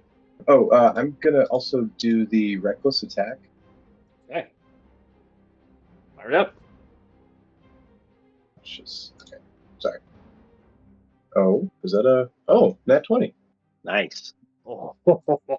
26. Hey. Nice. All right. So yeah, nat 20. You come running and just bash him right across the skull. What's your yeah. normal damage? That is awesome. You're not raging, but what's your regular damage now? 1d4 plus 4. No. Oh, because you don't have your hammer out. You're not using your hammer? No, I'm not. I'm assuming that I dropped it in the hallway upstairs when I picked that thing up and tried to pinwheel it around the hall. So Not sure, but you ran right past it, so I'm perfectly fine if you wanted to grab it. Come on, man. Okay, I was assuming that I didn't say it, but yeah, You didn't I say would it, like but- to have grabbed it. Yes, Yeah. totally picked it up along the way. That's fine. You also came yeah, out of oh, rage it's at gonna- that point too, so you would have had your wits about you when you just ran. True. All right. Yeah. Yeah. Rage back, and then well, I guess it's still. So you're re-raging as well? Yes. A second Okay. time as I go out So there. you use your second rage? Okay, so your damage is, what's the max damage for your rage? The max damage with the rage with the warhammer 1d8 plus 6, 14. So 14 plus. Oh wait, no, Another 1d10, 16. 16. 'cause Plus you're another training. d8. Yeah, so 16, then roll another d10. Oh, sorry. D10. 10. That's fair. Wow, that went. What are the odds? 17 still. 17 points. You smash into this thing. Would you like to push him back as well? As part That of your and also ability? on each of my turns when my rage is active, this creature that I hit with my weapon or an unarmed strike takes an additional 1d6 of radiant damage. Yeah, it does. So a d6, and it adds 10 to it. 11. Still 11. a lot. Yeah, it's still 11 points. As you just the hammer just it smashes across them and just like burns like a holy weapon, just hitting into his flesh, just burning and melting as you send him sprawling backwards. That he looks injured. He spins around like a top and rolls onto the ground, singeing and hissing as if he's in sunlight. Is what he does. Okay. Great turn, Roger. Rivers, over to you. Well, I feel like I'm gonna be kind of amped up after that. But is Lysander like actively like not like pulling kind of me and Roderick away? Well, Roderick just got there, but like, is everybody making for the carriage? Nobody is yet. Well, then I'm gonna attack him then. Okay. Step in. Go ahead. Nice, 23. That'll hit. He's not armed, is he? No. No. He's not. This one's not. 10 damage, and then he's got disadvantage on his next. Yep. Yeah. attack roll. Okay. Anything else? And no, that's it. No. Okay. Darren, what's your AC? Me? You. What is my AC? 17. And this one hit. As you go charging out into the yard, you hear whistling outside. You see a thorny spine hit the ground next to you. The other one hits you right in the back shoulder. Came from above you somewhere. The guy Pat threw out the window is still out there, flying around. Came from behind you and above you.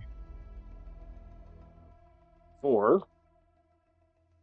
Oh, 10. 10 points. Jesus Piercing Christ. That was a big roll. I maxed it out.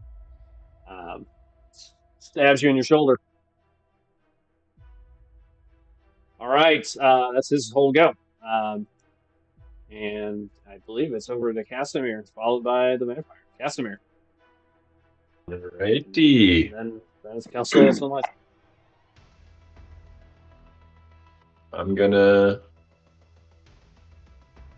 Let's see. Feet is this? Doesn't say a number. Huh. The one, ruler? two, Yeah, mine's three. been disappearing too lately. I don't know what's going on. 3, 4, 5, 25, 30. Right. I'll just stay right here. Okay. Oh, no, it didn't do anything. It said I collided with a wall. Oh, is this? Oh, I don't have these open. Now they're open.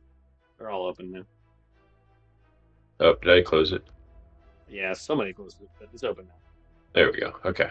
And then, Sacred Flame. Yeah, it's just getting blasted from all sides with radiant damage. Not 20 on his dodge roll. No, Leaps out of the son way. Son of a bee. Well, luckily that was on you and not on Darren, because I'm pretty sure Darren would have been down had I rolled that 20 there. Yeah. All right. Okay. I'm done. Anything else? You're done. Nope. Easy peasy. That's it. Radiant blast. He goes next. He is going to action disengage. And From he who? is running. You see him back away from Rivers. Kind of doing one of these as this radiant damage is coming from all directions, sort of trying to block his eyes from it. You can see, and then he'll take back 5, 10, 15, 20, 25, 30. Bonus action 5, 10, 15, 20, 25. Onto the carriage. He's Himself. You see him go charging towards the carriage, which is right at the edge of the hex map. You see he's just trying to block himself away. Go! He yells. Got a getaway driver. Actually, he says the word. I have to look it up what the exact word is, but you'll hear it and I'll tell it to you. I gotta go look it up in the book. It says a word, and as he does, the horses immediately kind of turn and just start pulling away. Calceus, over to you.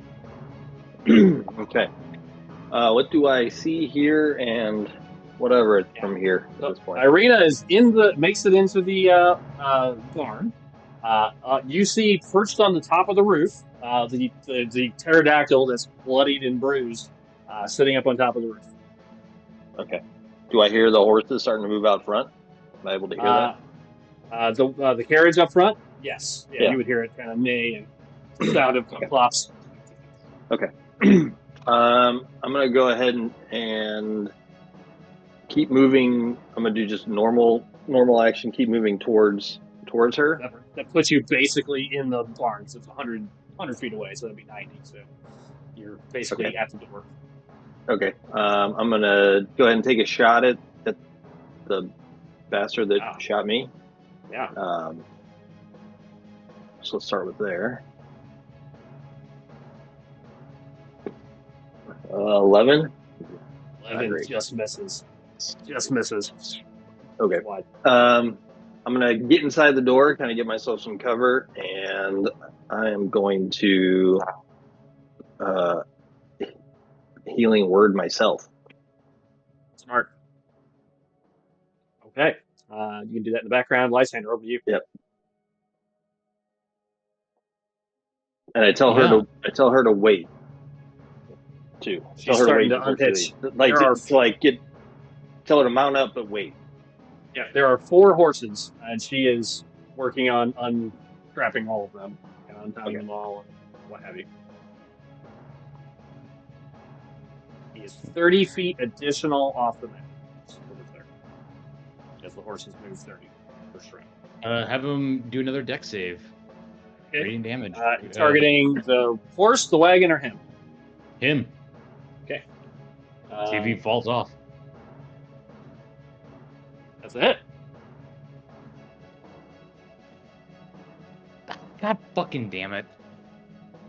11. Yeah, it singes him, burns him. The last thing you see is as it hits him, as the horses go charging up the road. Okay, anything else? Yell out, does this mean we're breaking up? Roger, over to you.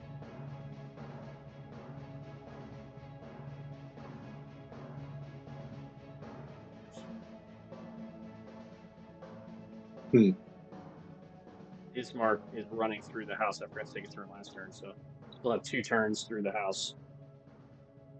Back towards the back door. It'll be Yeah, I'm gonna boof it through the back of the house or I guess through the house as well. Follow him, I guess. Not even I'm gonna move to Theater of the Mind here for most of this, since there's only one person on the board. So you two, so he'll be at the back door. If you action dash, you would be basically in the kitchen. Yeah, I'll meet with him and then jump. Right. Yeah, so you're right behind him, charging in behind him. Okay, Rivers. I'm gonna. Yeah, I'll basically follow suit. Like, Right. Yeah. You go charging away. Yeah. Darren, you now have cover, so add 3 to your AC. What's your AC? 17 to start. So 20 now. 21. 21, actually. Yeah, 21. So 20 and 7. That's a dirty 20. And 7. So 1 just sticks right in the wall where your head is. But the other goes way wide. It lifts up and starts flying. It's flying kind of generally towards you guys. It moves 30 towards you all. Kind of halfway across the yard. Okay, and then I think it goes to Casimir and Darren. Shoot. Back to me already. Yep. Turns are going fast now. Everybody, right. although they're still on the map here, they've all run to the back of the house except for Lysander. Got it. I guess I'll do the same thing, but I'll just go through the house. Okay. Dash move. There's a werewolf still in this fucking house, right? Yes, there is. Oh shit! Yeah. I'm moving him. I just moved him. I did possibly forget to move him one turn, and all I was moving so fast, so he got distracted with something. Clearly. Thought he saw a squirrel they could run after or something. Something. Okay, so you guys are all in the kitchen. So Casimir, you're running to the back of the house as well. Yeah, trying to. Okay, you don't need to worry about it. We're at Theater of the Mind here. It's Okay. Yeah, I just now got into the kitchen myself. Yep. Okay. So Darren, over to you. I'm gonna just take a pot shot at the thing from behind cover. Yeah. Go for it. Missed by 1 last round. I think this one was gonna hit. 19. That's it. 4, 6. You see it drop out of the sky. Wow. Yeah, it was already pretty beat up. You Like dead? Yeah. Sweet. You just see it just goes right through a wing, and you just see it slam into the dirt. Sweet. Hey. I'm gonna go help her get the Yeah. horses ready then.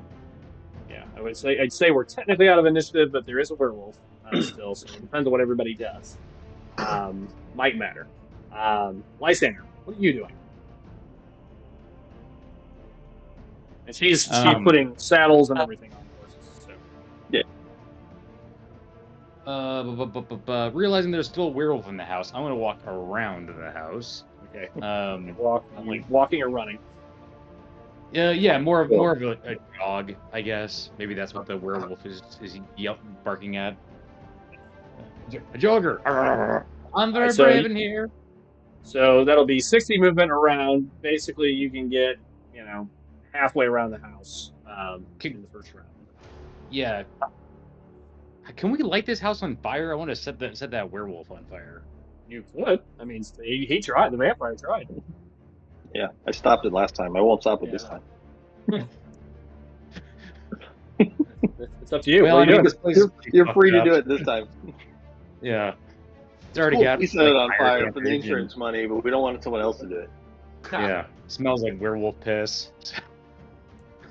I don't think they're coming back here. Yeah, set the house on fire. Fuck that werewolf. Okay, is that what you're doing? Yeah, that's what I'm doing. And with what? Do you have any fire spells? No, but there's like lanterns and shit in the house, aren't there? There are. That would mean you're going in the house now instead. Are you heading in the house? Yeah, just walk up, grab a lantern, throw it on the ground. Then. Okay. Yeah, there was some in the front kind of front room. So. Yeah, throw it onto the stairwell. Okay. Light the house on fire. Yeah. Okay. Okay.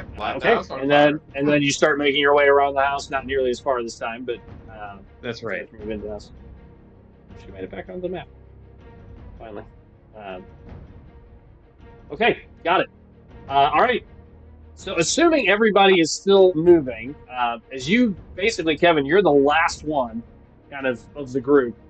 You make it to the back door. As you're retreating out of the back door, Kevin, you see, or Casimir, you see the werewolf come down the back steps, kind of looking around. It's bloodied. It's got blood all over his jaws and just neck and arms. It looks a fright. It howls as it sees you all, but it's at the end of its round. It's at the top of the steps. So my question is what is everybody doing? Is anybody stopping, or do you keep making movement? I mean, I can try to blast it while I keep walking up, while I keep going towards the back door. Yeah. Yeah. With what? Probably a sacred flame. Got it. Yep. Why not? Give me the damage on it. Hell yeah. 2 again. Yeah. Burn some fur off of it. It does seem like it has. Oops, I did the opposite of that. Yeah, you see it just gonna get burned, but doesn't seem too phased by that. Okay, and then you're gonna run out. Yeah. Okay. You do. All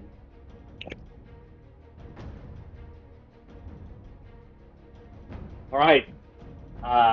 As you guys make your way outside, Kevin, as you're making your way back across, you see the werewolf come out. Does come out through the back window, smashes through the back window instead of using the door. Just kind of breaks out. You guys are all pretty much at the barn. The horses are all mounted. It sees you all running away. But it also sees that there are 5 of you, 6 of you. There's a large group making their way across. It is sentient. It sees the numbers, sees the magic, and as it looks at you all kind of moving away, you see it just kind of look around, sniff the air, let out a howl, and then you see it actually dart away. Darts to the right and starts making speed away from the house. We are officially out of the initiative. Very smart. You probably remembered he had stuff to do. Yeah. He saw the house burning down. Well, it's too early for that. It's a small fire. Shit, I gotta get to the store before it closes. Hold on. Yeah. No, they're just like not it's pretty sentient badass creatures. A bunch of 3s scared off a vampire and a werewolf. Well, you guys smashed it. I mean, he was down. That vampire was down to about a third. I mean, it's a vampire spawn. It's not a full vampire. Still, But he was down to we scared less him than off. a third of his hit points. He was getting low. That's damage. That did some big damage. That was nuts. That was like 30 Yeah. points of damage. That was it for me. I was like, these guys are doing radiant on top of it's 3-on-1. He's not stupid. These guys aren't going to be playing stupid. The zombies, they're just going to keep going. But sentient creatures, we're going to play them like sentient creatures. He was going to die. So quickly. I mean, he wouldn't have made one more turn. So not at that rate. Okay.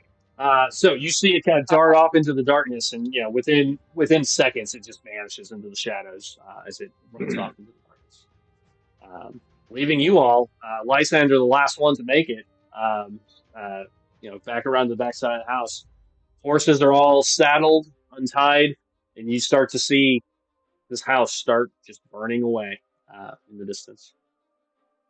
What do you guys want to do? And this is it already like a flame? Yeah, the front of the house is starting to burn. Yeah. If there's anything you want out of that house, I'd get it quick. We're leaving. There's nothing for Also, us it's on here. fire, so you might not be able to go back and get it. There's nothing for us here. He answers. Irina, she's on the horse, but she's not talking. She just watches as the house starts to burn. No, he just says, "There's nothing for us here."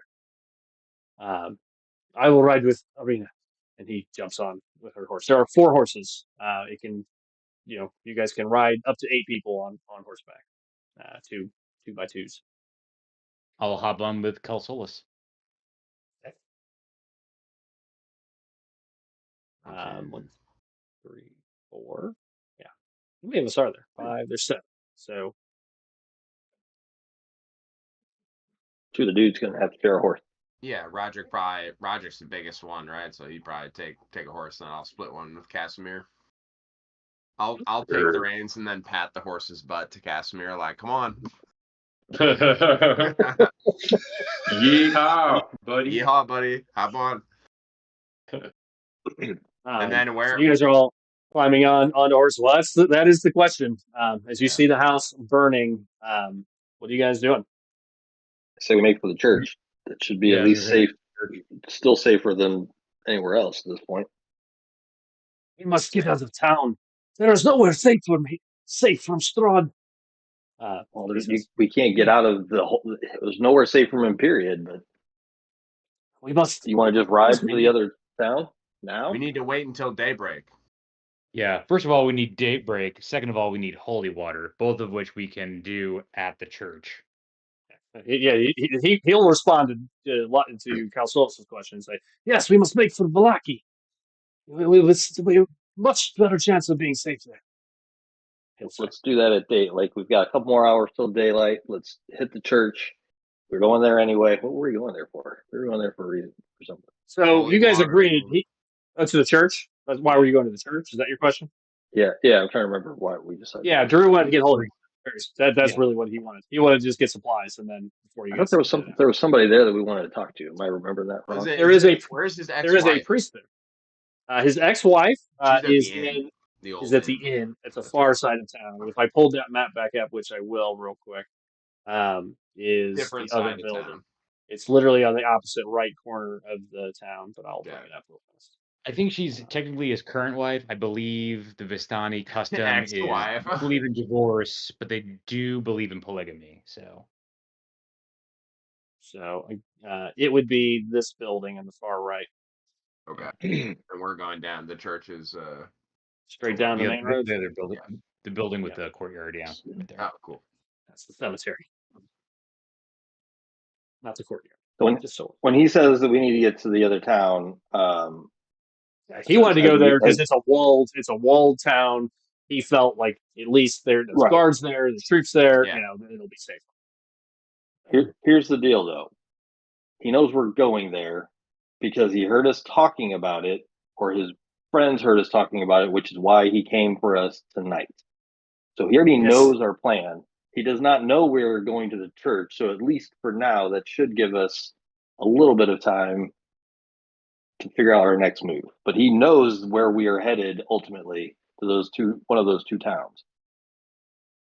Maybe And maybe he we can make go in for. there as.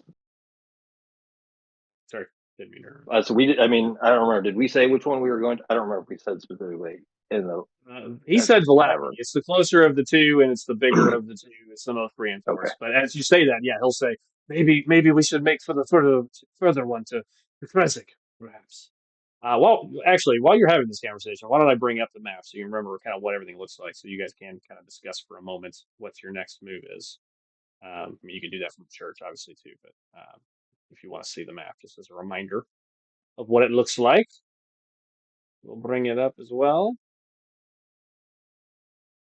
So you guys are. I'm gonna put a little werewolf fig on top of the village of Barovia. Um, so Valaki is over here.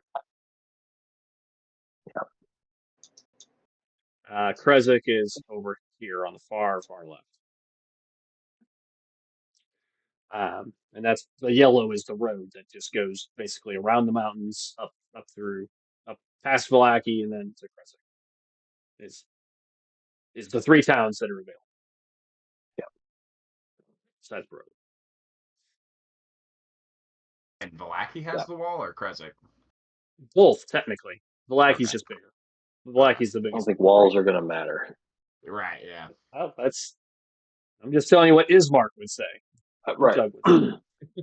Either way, I'd say we figure this out once we're at the church and out of earshot of everything else. But the church is our best bet for now. Whatever you Well, wish. yeah. I can't risk taking her by myself on these roads. So I will follow you wherever you go. For now. To the church. To the church. Okay. And we take the back road. We don't go up the road. Like Yeah, we you go go behind around the houses and stuff. Yeah, like the outside. Sure. Okay. Oh, and also, Matt, just for reference again, while I'm doing the references here. So Valaki was there. Madame Ava's tent is, her camp is there by this Sayer pool. So it is definitely on the way. Wait. To pretty much everywhere else at this point on the map. Okay. You guys make your way on the far side of the, around the far side of the church. As you start making your way across the back, backside, you guys see a couple of things happen, which I'm going to color out. Just looking for a little bit of ambience music for it, but here we are. We'll use this. Please. You're making your way. Up in the sky, the clouds seem to part almost if by choice. You see a break in the clouds as you're riding around the backside of this village, fast as you can, I assume, towards the church. The moon, which was bright and gold earlier, turns red. You see it just shift. And you see these dark specks blast away from the castle, which is directly in front of you, because you're riding basically at Castle Ravenloft, because it's above the church. So remember, you got the church, and it's basically at the edge of the hills and the mountain, and right above it is Castle Ravenloft, which is Strahd's castle. So as you're riding at it, you see the moon kind of silhouetted by the castle turns red, and then you see these black kind of specks start to fly out of the castle and start filling up in front of the moon. You can tell easily it's bats, hundreds and hundreds of bats. And as they form, as they kind of gather around the moon, they start to take shape, as if the bats themselves create a face using the moon as a backdrop. You see a space for two eyes and a space for a mouth. You see the bats sort of shift and move in unison.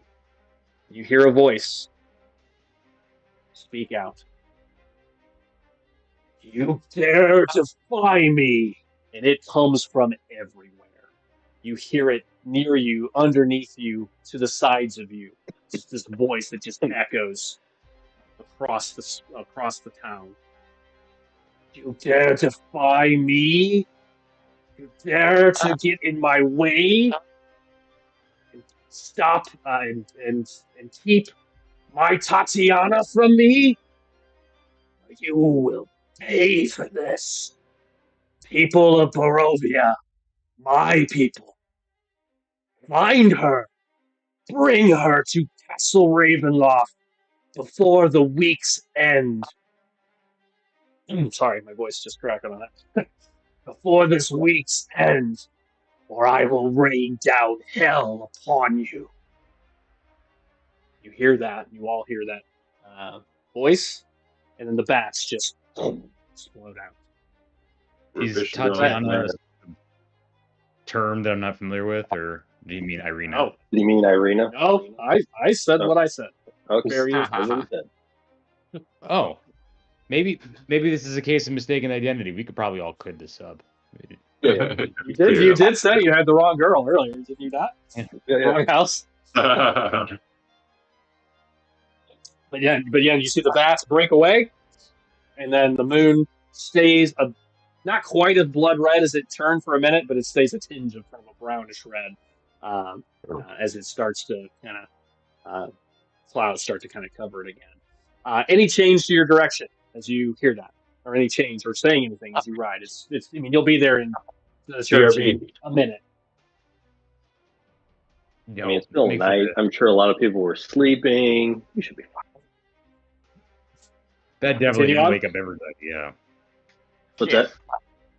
Okay. Within a minute, 2 at most, you guys make your way around the far side of the village, and you come to you see a stone building, one of the few stone buildings in the town. You see this large 2-story, assuming they're stories, but tall enough to be a 2-story stone chapel. Behind it, a massive um, cemetery rests behind it. And in the distance, on the far horizon, you do see kind of dark golds kind of starting to appear on the horizon, suggesting that daylight is coming soon.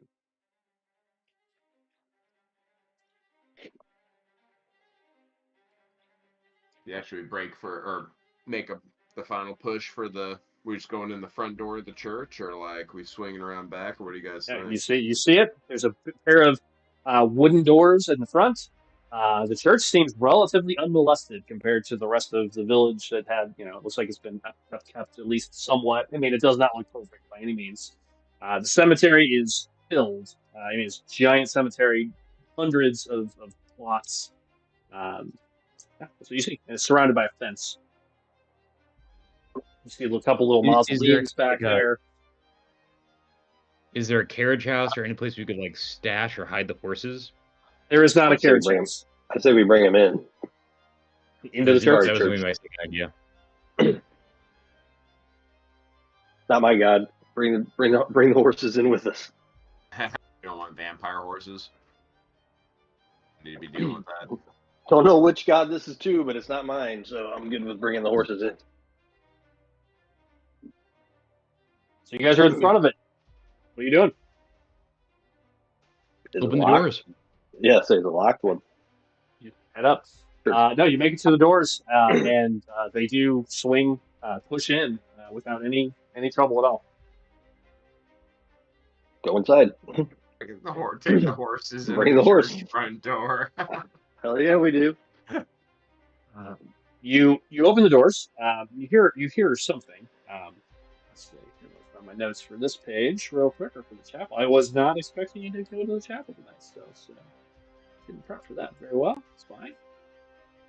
So let's cut the battle music out of my ear. All right. You step in. Here it is. All right, so against the pillar of stone supports Castle Ravenloft stands a gray stone and wood church. It has weathered the assaults for appears to be centuries, and is generally, again, the outside looks relatively unmolested but worn, through the ages. There is a small steeple above the top of it that houses what looks to be a bell. You can see a little bit of light coming on from inside as you approach the doors within. You open the doors. Nobody inside. Yeah. You open the doors, and you see pretty much a 10-foot wide, long hallway. It goes straight into the chapel, which you can see behind it. There is doors to the left and right of you, four of them, four small doors, looks like interior doors that lead to some other chambers, it appears. And in and what you hear is a voice. Please, please protect my son. Please return him to me. Please, please, God, please, Lord. You just hear this prayer, this blithering prayer over and over from someone in deep inside the chapel.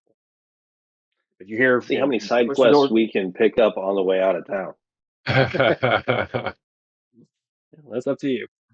But that's what you hear. And as soon as the door, as you open the doors, you hear this prayer. It kind of gets to the end of the sentence. Please protect my. The clip clop of the horses. It's all very loud in the front hallway as you guys come in, and you see quickly a older man appear at the far end of this church.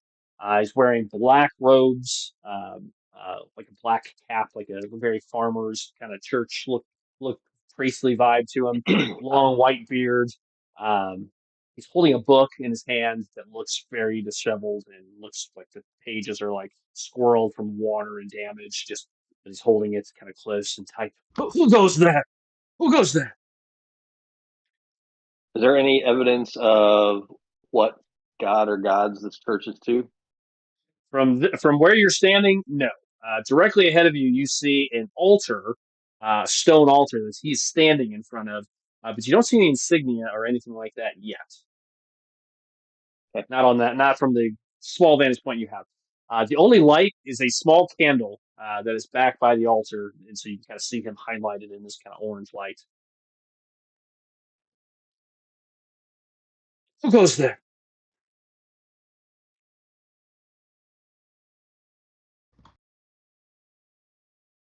Who's going to talk? Yeah, I was gonna say, who's leading the way? Speak now. Peace. He can't see you. It's Yeah. dark. It's dark enough in here that he appears to be human. So he has no night vision, so he can only see about 10 feet in front of him with the candlelight. You're just shadows to him. Like, peace. We're here for we mean no harm. We're here for refuge until the daybreak. Father Donovich, it is I, Ismark, and Irina, he says. Sorry, I forgot they were here for a minute. No, all good. They know the Otherwise, the people that live here should probably say something. Yeah. Father Donovich, it is I, and we have friends, strange friends. Some of them. Don't be alarmed, but yes, we need protection, Father. Strahd has finally come for Irina. These people here with me have helped. Please take us in. Oh, of course, my child, of course. Come in, come quickly. Close the doors. You will be safe. Ish here. Ish. Safe enough. Safe enough. Yeah. If you did. Any kind of bar on the door or anything, or like when we close it? There is a bar. It was not down, but there is a bar. Yeah, throw that down just because. Yeah. You see this older man start walking towards you. You guys are all in this front foyer, kind of in this hallway. He looks pretty disheveled. Irene, Ismark, what has happened? Ooh. He looks at you, Darren. Looks at you, Lysander. You get the usual, taken aback for a moment as he sees the two of you. But kind of steps back, but sees that Ismark has already kind of warned him, so he settles. But you have come in. Tell me what has happened. And he'll start walking in past the four doors and into the main chapel. What do you guys want to do? I'm gonna follow. Well, I'm looking for some sort of verification of who this is to, if possible. Yeah, you'd have to walk in a little ways. Into the main chapel. Yeah. You as you come in, you see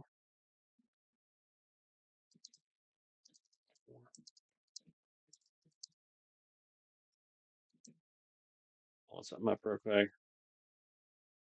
You see, as you come in, you see to the left. Well, you see a couple things. Let me be clear. As you walk in and see the actual chapel, you'll see that the chapel itself, the outside looked weathered but generally well kept. The inside is a train wreck. Throughout the room, the pews are many of them are smashed or turned over. Um, you can see dust and cobwebs in the corners. It doesn't look like anybody comes to service here.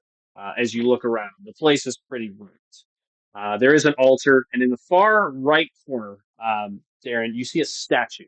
Um, of a human male with long white hair or long hair. It's a stone statue; it doesn't have color. Sorry, a long hair, reaching his hand to the sky. He's holding a ball in his hand. It looks like a sun. That looks like it would have, has some. You can say it in the show. It's a sun holding it up. You may make a religion check as you see it. It is not one you are immediately familiar with by Didn't sight. somebody mention it already?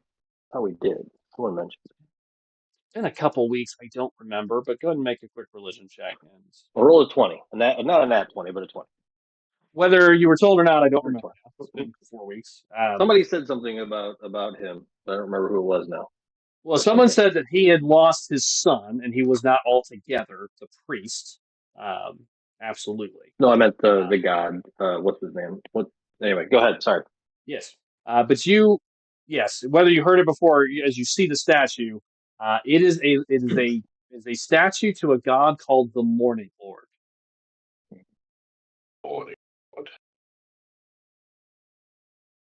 The Morning Lord is not worshipped on Aerith anywhere. So there's not a god you've read about. Is from another plane. Yeah. Somebody mentioned, because he's got the actual name. What is his name? I know his name. Huh? No, the god's name. His actual name. Morning Lord? No, right? He's got an actual name. No, that's his name. I'm not aware of any other name. Pretty sure he's got an actual name. And who is this guy? Who is the Morning Lord? He's from a different plane. From a different plane.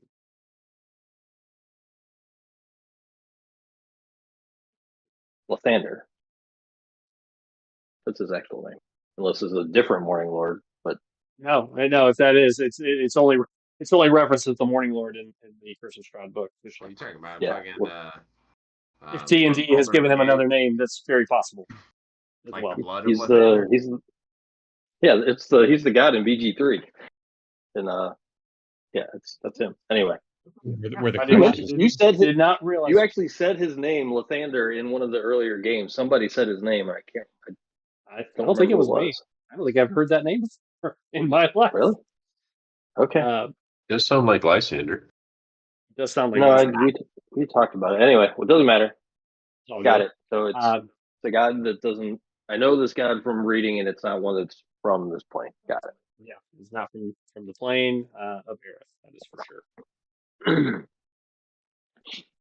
But we also know that this location is not necessarily in Aerith either. So that's you can make that assumption. There's been somewhere certain in facts between space and time. There has been some facts that have happened that would make you question some things. It sounds like right here. I don't think we've actually said those words yet, but sure. Well, you said that when we looked at the map that it does not fit. Oh yes, that's right. That's right. Yes, those mountains shouldn't be there. Basically, the mountains you saw. I'm pretty smart to put two and two together. That if you can assume anything you want. Yeah, absolutely. Right. Well, that's what I'm assuming, whether I'm right or not. But okay, got it. Agreed. Yep, I'm with you. So you see this statue there. It looks unkept as well as the rest of the church. But yeah.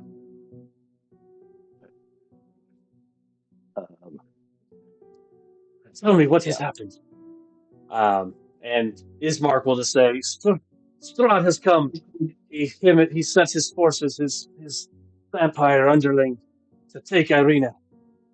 These men and women fought them off, but we have drawn his anger for certain. Yes, I heard something. I heard a booming voice a few moments ago. Yes, that was because of you. He said, "Yes, Is yes, this Father guy Dragovich." is this guy of the same, forget the name, the race that is beholden to Strahd? He does not. He looks more like the bartender, kind of pale. Like he's wearing dark clothes. The only way you've been able to really identify the Vistani is through their kind of bright, colorful clothing. And then you guys have started to identify. A couple of you made the roll and kind of saw what you see in Kevin. Some similarities in some things like facial structure and what have you. You do not see that here. He looks very much like the kind of pale skin, kind of sad, just overall facial look of looks similar to the bartender, but human. If While you they're have talking, drawn, yeah, good. while they're talking, I sort of like whistle at Lysander and nod him towards me. Yeah, what's And up? sort of like walk towards the statue. Do you recognize this? No, I don't think so. That I've ever come across. So this is a statue to Lathander, who is not a god that is recognized in our world.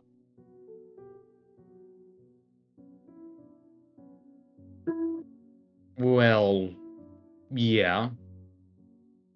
Who knows how long this place has been sequestered, though? Sure.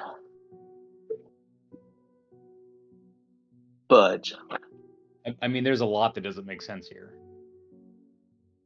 I think we need to take that into account. Because it's not about time, it's about worlds. This is a god from another plane of existence. You're suggesting that we've somehow passed through a rift into a different plane? Possibly. It would also explain why we can't leave without some sort of, ability, potentially. Well,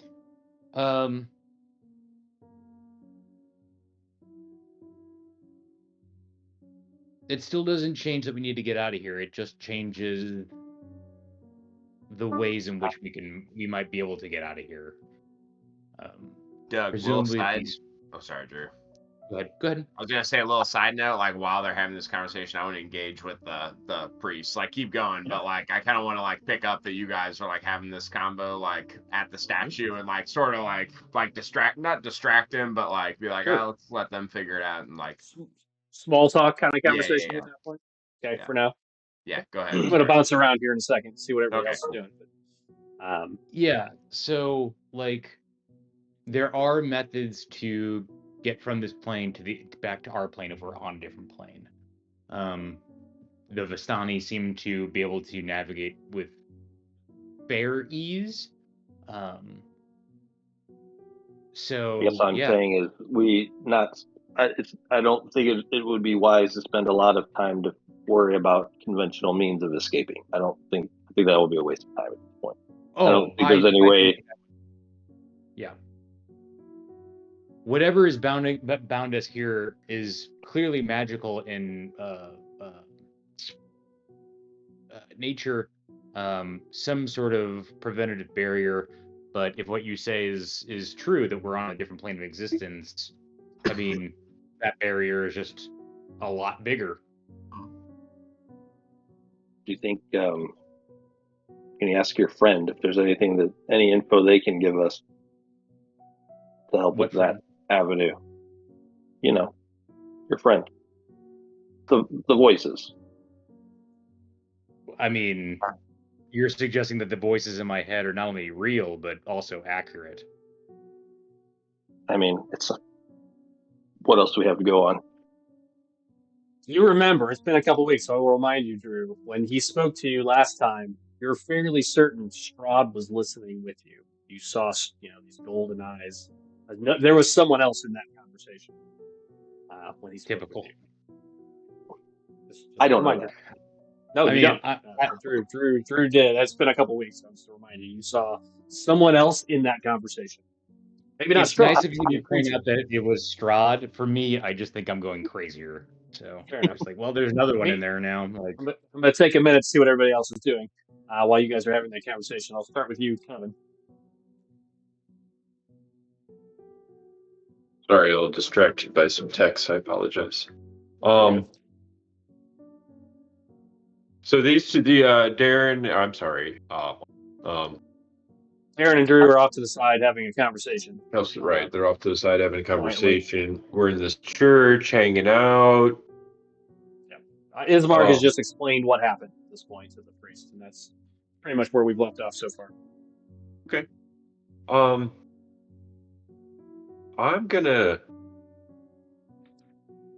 actually go just tour myself around the place a bit. Okay. The chapel, just the chapel part, or do you kind of head back into the front area where those other doors were? Into the front area. Yeah, where those other doors. Okay. They're all closed. Are you gonna check them, kind of open check to see if they open, or are you just walking by them? Yeah, check them. Okay, got it. We'll get to that in 2 seconds. Ethan and Pat. Ethan or Pat or both. You guys are usually together. When the conversation's appropriate between Ismark and the pastor, the father, I'm gonna talk to him. Yeah, please. Yeah, he just finished talking. So, what did he address himself as? Father, or that's Father Donovich is what Ismark called him. Father Donovich. Father Donovich, thank you for harboring us until daybreak. How have you kept this bastion for so long against the oppression of Strahd? Strahd, he is evil, certainly, and a devil, most certainly. But up until recently, he has not been just killing and maiming everyone. The church is sanctified and protects from most evils. I mean, Strahd could come in here if he wanted. He is strong enough. This church will not hold him back. The lesser creatures, certainly, vampires, the vampire spawns, his minions, it is safe from there. But Strahd is not just killing. I mean, he needs us just as much as we, need to live. We are, sadly, I hate to say it, food for the vampires. But also, he was once a good man, they say, and I think he thinks he's ruling this place like some benevolent ruler. So no, he does not just destroy everything. He is not that way. But his anger these last few months has gotten worse. For certain. Yes, much worse. Ever since the revolt, he has not been the same. Has the revolt been explained to us? I feel like it has, but I can't quite. You heard all that Ismark said was that there was a revolt, and Father Donovich's son was in it, and many people died. All right. So that's as much as you know so far. Yeah, and I'll go ahead and say that, and the revolt, that's sort of solemnly like how you lost your son. Yes, it is. Yes, some wizard came here to our village, a traveler brought here by the Vistani like so many others. He was powerful wizard. Can't remember his name, but he came to this place and he was convinced that he was here to destroy Strahd. And he rallied the people. Nearly 100 villagers marched on Castle Ravenwood. The battle lasted for hours. We saw it over the parapets, bolts of lightning and fire for the night. But in the end, Strahd prevailed.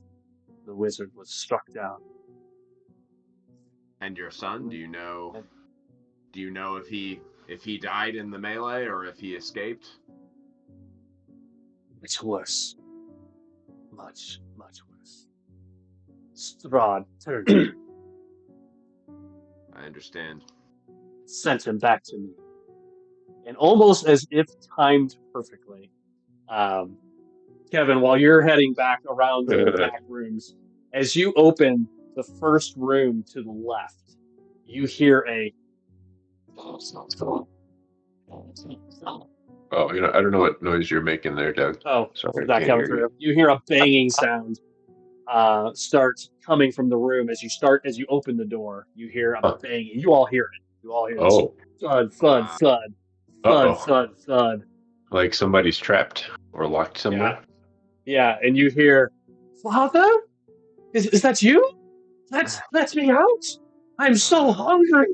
Let me out! Daddy's home. No, no, I don't say that. I don't say that. Do we all hear that or just Yeah, Casimir? you all hear the banging and then a God. yelling. Like, Father, is that you? Let me out! I'm so hungry! Let me out! Kevin, you hear it as you start to open this door. You get about halfway open, you hear that. And the room is empty. Actually, there's a bed. Which room is this? Yeah, there's a bed. The bed is empty, and you see a trap door on the ground that has been chained. It's been chained over, and you just see it moving. Vampire? Some real Vampire evil girl? dead. Vampire girl. Daddy's keeping her locked up. Father, please! It's a male voice. Oh. So you must have missed the. You've got a pretty good hearing. I mean, you probably hear. Donovan just said he sent my son back to me turned. Yeah, got it. So you hear that, and Ethan, you hear that, and Pat, you hear that. So Pat, what are you doing during all this? So make sure everyone gets a chance to jump in as you start to hear this. I actually banging. want to run down Casimir when he's Yeah. walking away from like the group. Yeah. To try to get his attention. Casimir. I have a question for you.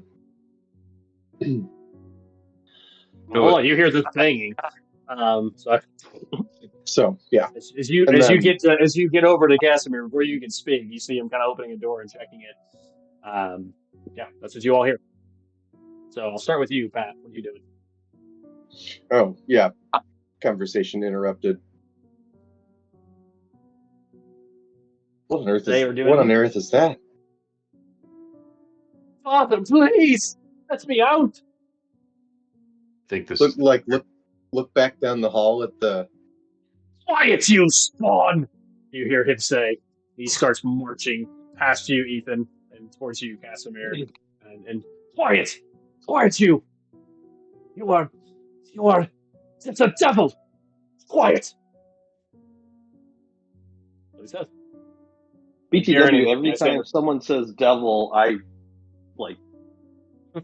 visibly shiver, or shudder.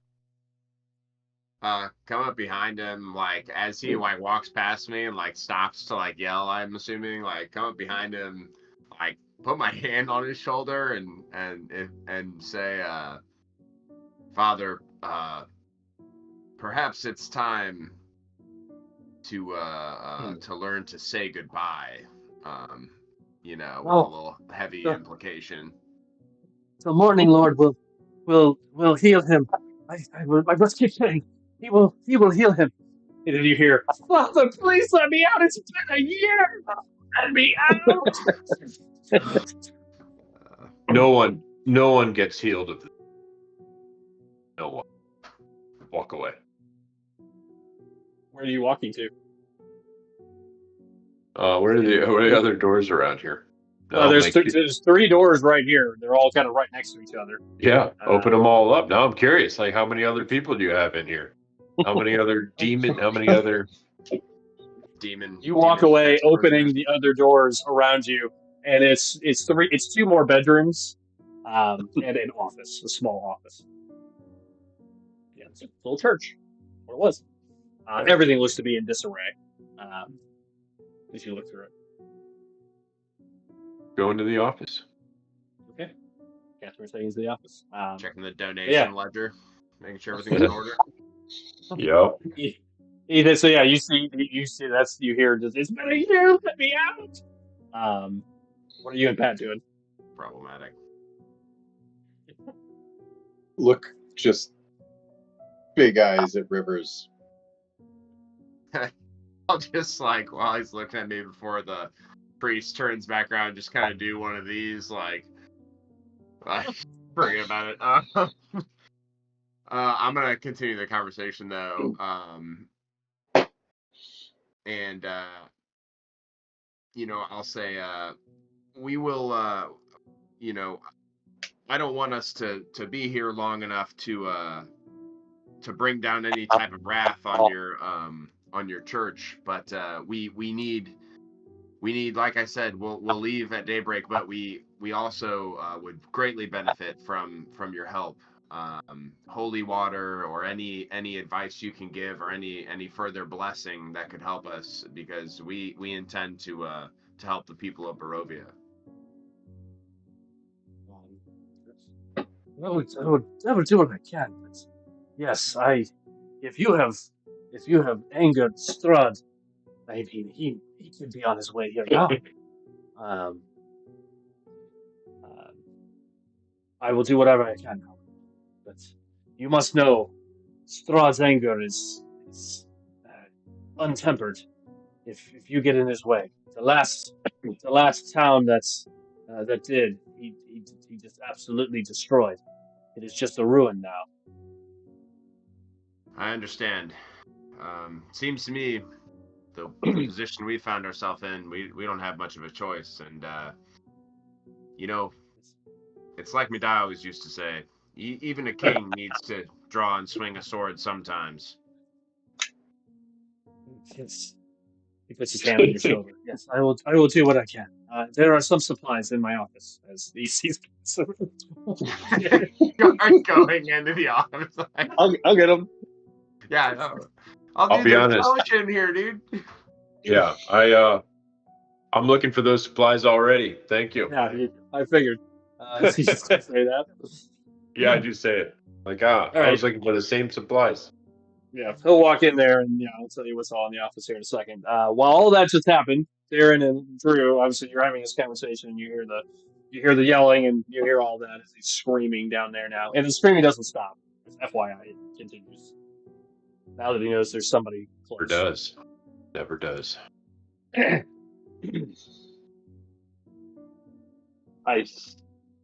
audibly sigh when I hear the voice. Look at Lysander. We need an end game. With these two, we can't just, like, what are we going to do with them? We're just going to cart them around while we're trying to deal with Strahd and getting out of here? Like, we need to figure out what we're going to do with these guys, because they're just a giant bullseye on our backs as we're walking around with them. Not to say we need to abandon them, but we need to figure out a way. What's that? They're also the only thing we know Strahd wants. And from what I understand, Strahd is the way to get out of here. Sure, but are we going to fight him right now? Because just walking around with him, with these guys, it's like a beacon for him to come right after us. We need to figure out what we can do with them, to figure out what our next move is, and not have them with us the entire time.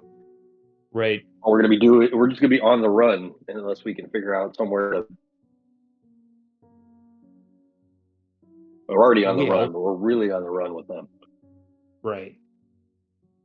I don't disagree. What I will say is what we could potentially be looking for is, we know that Strahd will come for them, and we can look for, in the meantime, between now and then, we can evade him and look for more favorable terms, or perhaps a better vantage point or leverage to get out of here, and potentially end Strahd's rule of this place. I mean, I get that that's the idea, but I don't know how we're going to do that if we're spending all of our time just running. Yeah. We have zero leverage other than we have the thing he wants. For us to figure out something else, we need to, for lack of a better term, stash them somewhere so that we can make other plans Sure. or figure I out think- what sort of leverage we can get. For the time being, I think the next plan of action is to stash them in either one of the two cities, whether it's Valaki or Krezik. Once we can find a safe place that we're pretty sure Strahd can't get to, then we can begin to look for better leverage and better terms. As Mark did suggest that Valaki is definitely like not nearly as touched by Strahd as Barovia, which is basically a wasteland at this point. That's why he wanted to go there. I'm shocked that there's any kind of like people still living here from the descriptors. And I'm like, who the fuck is still living here, dude? I'm imagining like Yeah, Diablo-style wastelands everywhere, Yeah, and just exactly. like deckard It literally cane coming out of reminds the me of cathedral. Tristram, yeah. Not many live in Barovia. It's Not like, many. like only about a third of the houses, I think, are occupied. The other third are occupied by things you probably don't want to go find. Many who are here are not there by choice. Yeah.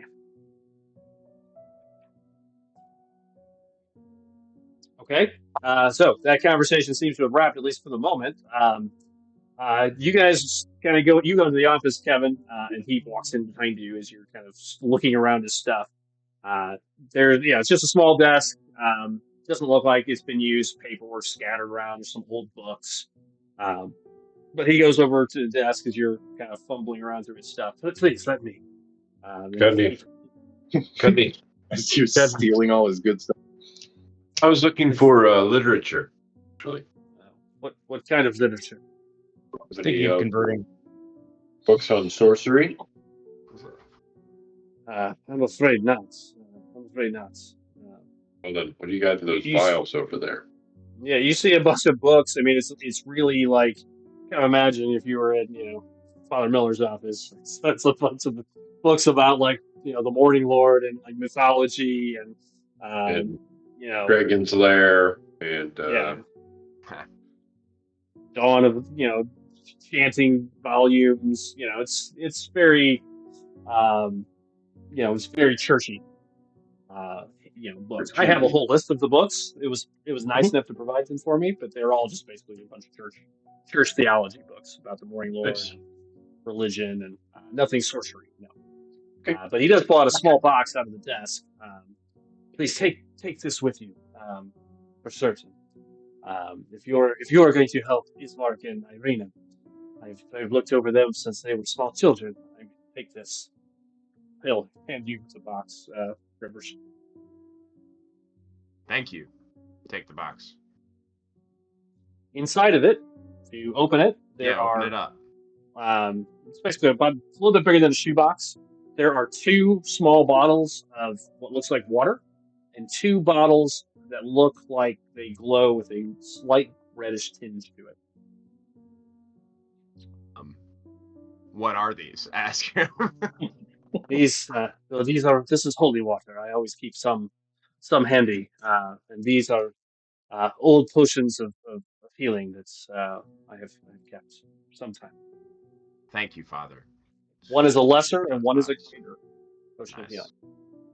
Cool. These will be put to good use. Mark my words. Your help is much appreciated. I must once again say you must leave quickly. Throd, if you have stood in his way, he is like a cat with a mouse. He will play with his prey only for so long. And if you get in his way, his fury will be just untempered.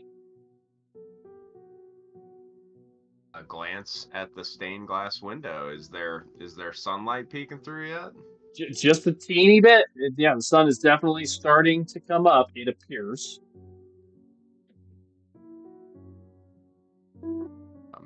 Matt, what are you doing? Does the statue that's in that Lysander and Calsolus were near, does that look like the figure that was approaching me in my dream? No, not at all. It was a lady, right? The lady. Yeah. Yep. Okay. Do still try to keep just not successfully interrupting Casimir, but just constantly badgering and trying to get Casimir. Okay. Yeah. Yeah. I think Casimir just stepped away for a second. So. Oh, I know. He's probably talking to the priest anyway, so just stand there awkwardly trying to interject. So the priest moves over to Rivers. So Kevin, you see Pat's trying to get your attention. Casimir? So when we were sleeping at that house before, I had a really weird dream, and I'm hoping you can help me out with it. I hope I can too. Well, when I woke up, I could do some pretty incredible things were happening to my body. To your what? To my body. Body. I swear you said butt. I swear you said butt. I heard butt too. I was like, where is this fucking going? What kind of dream is this? Some pretty weird things were happening to my butt. Pretty sure that wasn't a dream, turn up buddy. the mic sensitivity a little bit. Yeah. Someone came to me in my dream, and there was a picture of you afterwards. I saw you do some incredible things that I don't think I've ever been able to that I've ever seen anyone do before. The magic and things that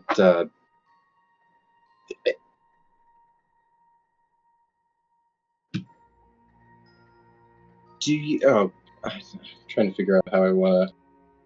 I was fortunate enough to be born with this natural gift, sorcery. Do you know people that learn their way into it? I mean, yes, that's somehow possible. Gain the talents. Yeah, there are wizards in this world who have gone to schools for that sort of thing, I think. Why do you ask? Are you looking to... I don't know. You were in my dream. I believe that I'm supposed to... I think that I'm in the right place. I thought that I had gone on this journey and I made a giant mistake, but I think I'm treading the right path. I might need your advice going forward. I don't know much about the religion. Well, I'm on a bit of a solo mission, to be honest with you. Oh, I'm not trying to be a sidekick.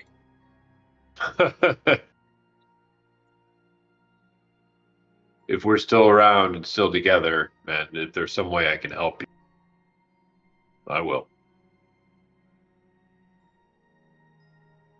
Thank you, Casimir. Awkwardly back away. Sacred Flame.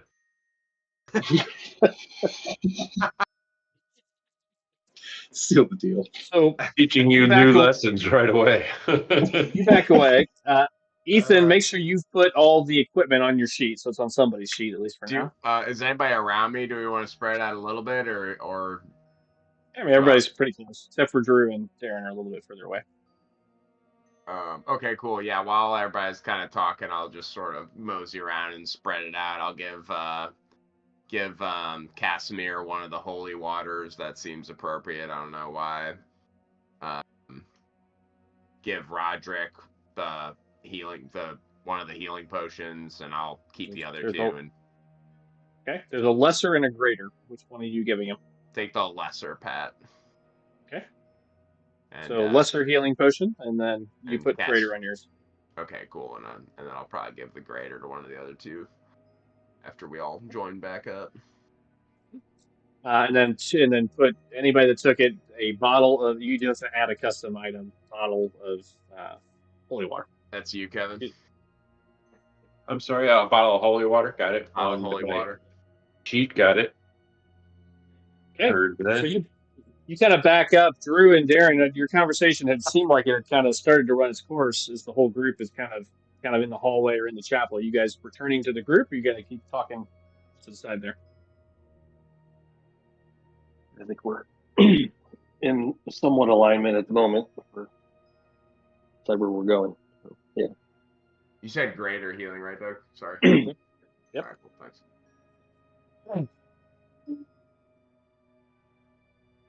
Okay, so you guys start coming back to the rest of the group, kind of away from this side there. Yeah. You see the two of them? BRB. Actually, if they're just joining back up, I'm just gonna give the last two things. I'll give the greater healing potion to Lysander and the bottle of holy water to Calsolus. Add those to your sheets. The priest has handed that box over. You guys come back over. It just kind of looks at all of you. And you guys still hear this banging going on in the background. It keeps happening.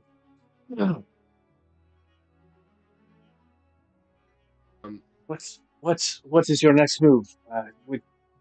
What can I do? What else can I do to help Irina and Ismark?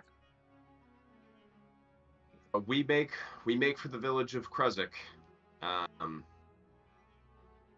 Anything you can tell us to hasten our journey, or any information would be helpful. But if there is nothing more than we already know, it looks like day is starting to break, so we should be able to leave relatively soon. Yes. It is safer. It is certainly safer to. It will be safer to travel during the day. That is certain. All I can say is one or two things. One is stick to the road as much as possible. The wilderness is fraught with spies, wolves, werewolves, and worse. The road is generally the safest place between here and Vallaki or Krezik. Both towns have fared far better than Barovia has. You may find help there. The burger, the town elder of Vallaki, he has challenged Throd for some time. They have a large force there. You might find allies there, for certain. What is his name? Oh, you're gonna make me look up his name? I have it. Stand by.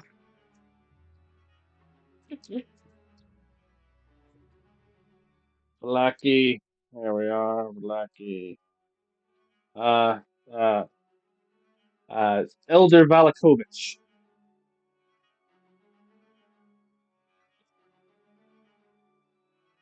Vargas Valakovich. Okay, nod and give him He is little. he is a little extreme, but a good man. Always has been. Understood. There is a church in Vallaki. There might be aid there as well. I have not been to Kresnik in many years, so I can't speak to Kresnik. I have been to Vallaki in the last few years. It's a good, well, a better city than Barovia. Thank you for your help, Father. We it is much appreciated, and stay safe here. Hopefully Anything we else see I each could? other again. I hope so.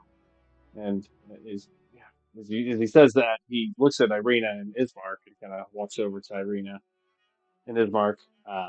Again, they told him the whole story, so they would know that their father was killed. Yeah.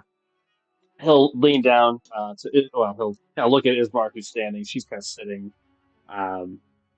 still somewhat in shock, but a little more together. But he'll kind of just give Ismark a shoulder, shoulder tap, and but to Irina he kneels down and just kind of he always loved you like one of his own, Irina. I know he would only want you to be safe. Um, Please find safety, protect your sister, Ismark. Your father would have wanted it. Wait, so she was adopted? Think. Yes. So are you saying that, or are you thinking it? I mean, I'm Sorry, gonna you think said it, but I'm think. gonna think it aloud. No, yeah, I'm gonna think Uh, it for sure. I did describe her as looking very different than the two. Again, it was 2 weeks Yeah. ago, so Wait, And she we looked. just He and, also said he was looking for Tatiana yeah, he's looking for Tatiana. too. So I don't know, man. I think she's a vampire. We should Wait, go. ask the dude who Stroud mentioned Tatiana when he was calling the sky. Is Irina Tatiana, or was that her name before she renounced her I friendship have with Stroud? so, Irina has always been Irina. She was adopted as a small child. As he's telling the story, she just listens, but it doesn't look like anything surprising to her. She just sits there quietly. She was adopted by the elder when she was just a small child, but I've never heard the name Tatiana before. No, and they both shake their heads like we've never heard that name either. His pet name? I have a lot of thoughts that I don't think Roderick would have. So.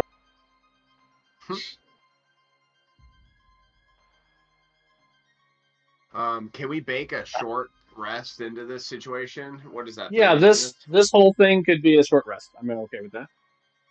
Is everybody on that page as well? Good to take a short Yeah. rest? All I right. mean, anybody can take it. They don't have to take it. Oh, okay. It doesn't have to be all as one. Sweet. Yeah, but you guys are here for enough time that you can call it a short rest. I'm fine with that. Spend any hit dice you wish. I thought it was getting ugly there for a minute for you, Rivers. I thought you might get eaten Yeah. It on the was front porch. a sketchy situation for sure. That was not good. Nice. So should I uncheck automatically apply healing with dice result then? No, you can check that, and then you click the dice and it'll roll Oh, it I for see. you. I see. Okay, cool. Maxed out my dice roll. I do too. Nice.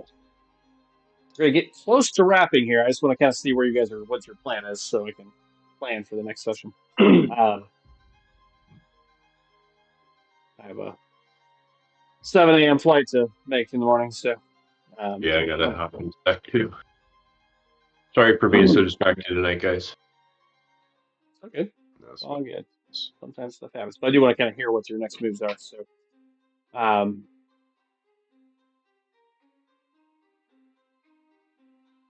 so he says that to Irina. He answered you, Pat. I've never heard that. I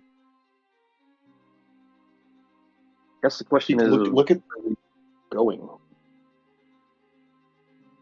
Wait, I say we I head don't to ask- the I left. don't. He I says. don't ask His mark says. Oh, you don't ask that? Oh, what's the gypsy lady's name that I want to talk to? Madam Ava. Wait. Yeah, Madam Ava. I intentionally didn't mention that. Just Yep. Just Yeah, because. no more talking out loud in front of Yeah, people. yeah. Yeah.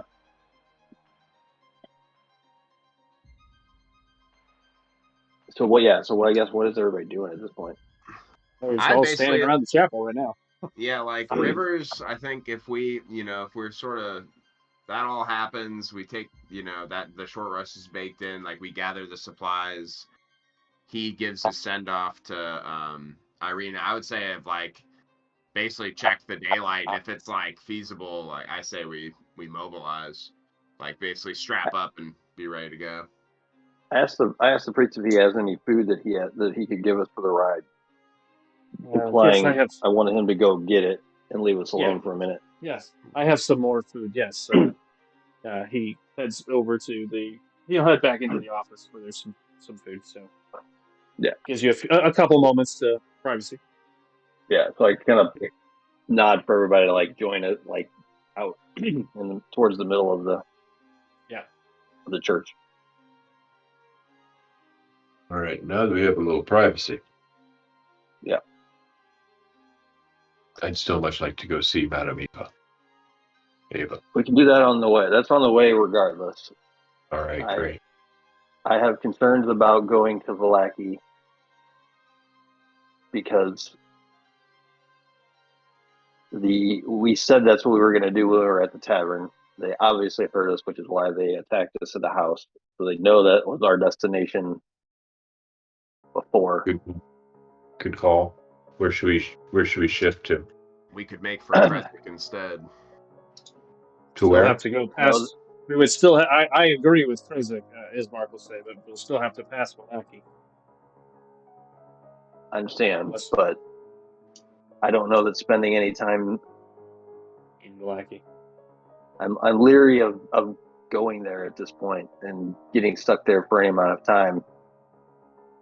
If we can make it to the other town in a day, you can get there in about a day. You should just go all the way. These hexes are quarter miles, so it's I can do the math, but it's not far. Probably at the edge of the day by horse. If we stop, we run the risk of the exact same thing happening there that happened here tonight.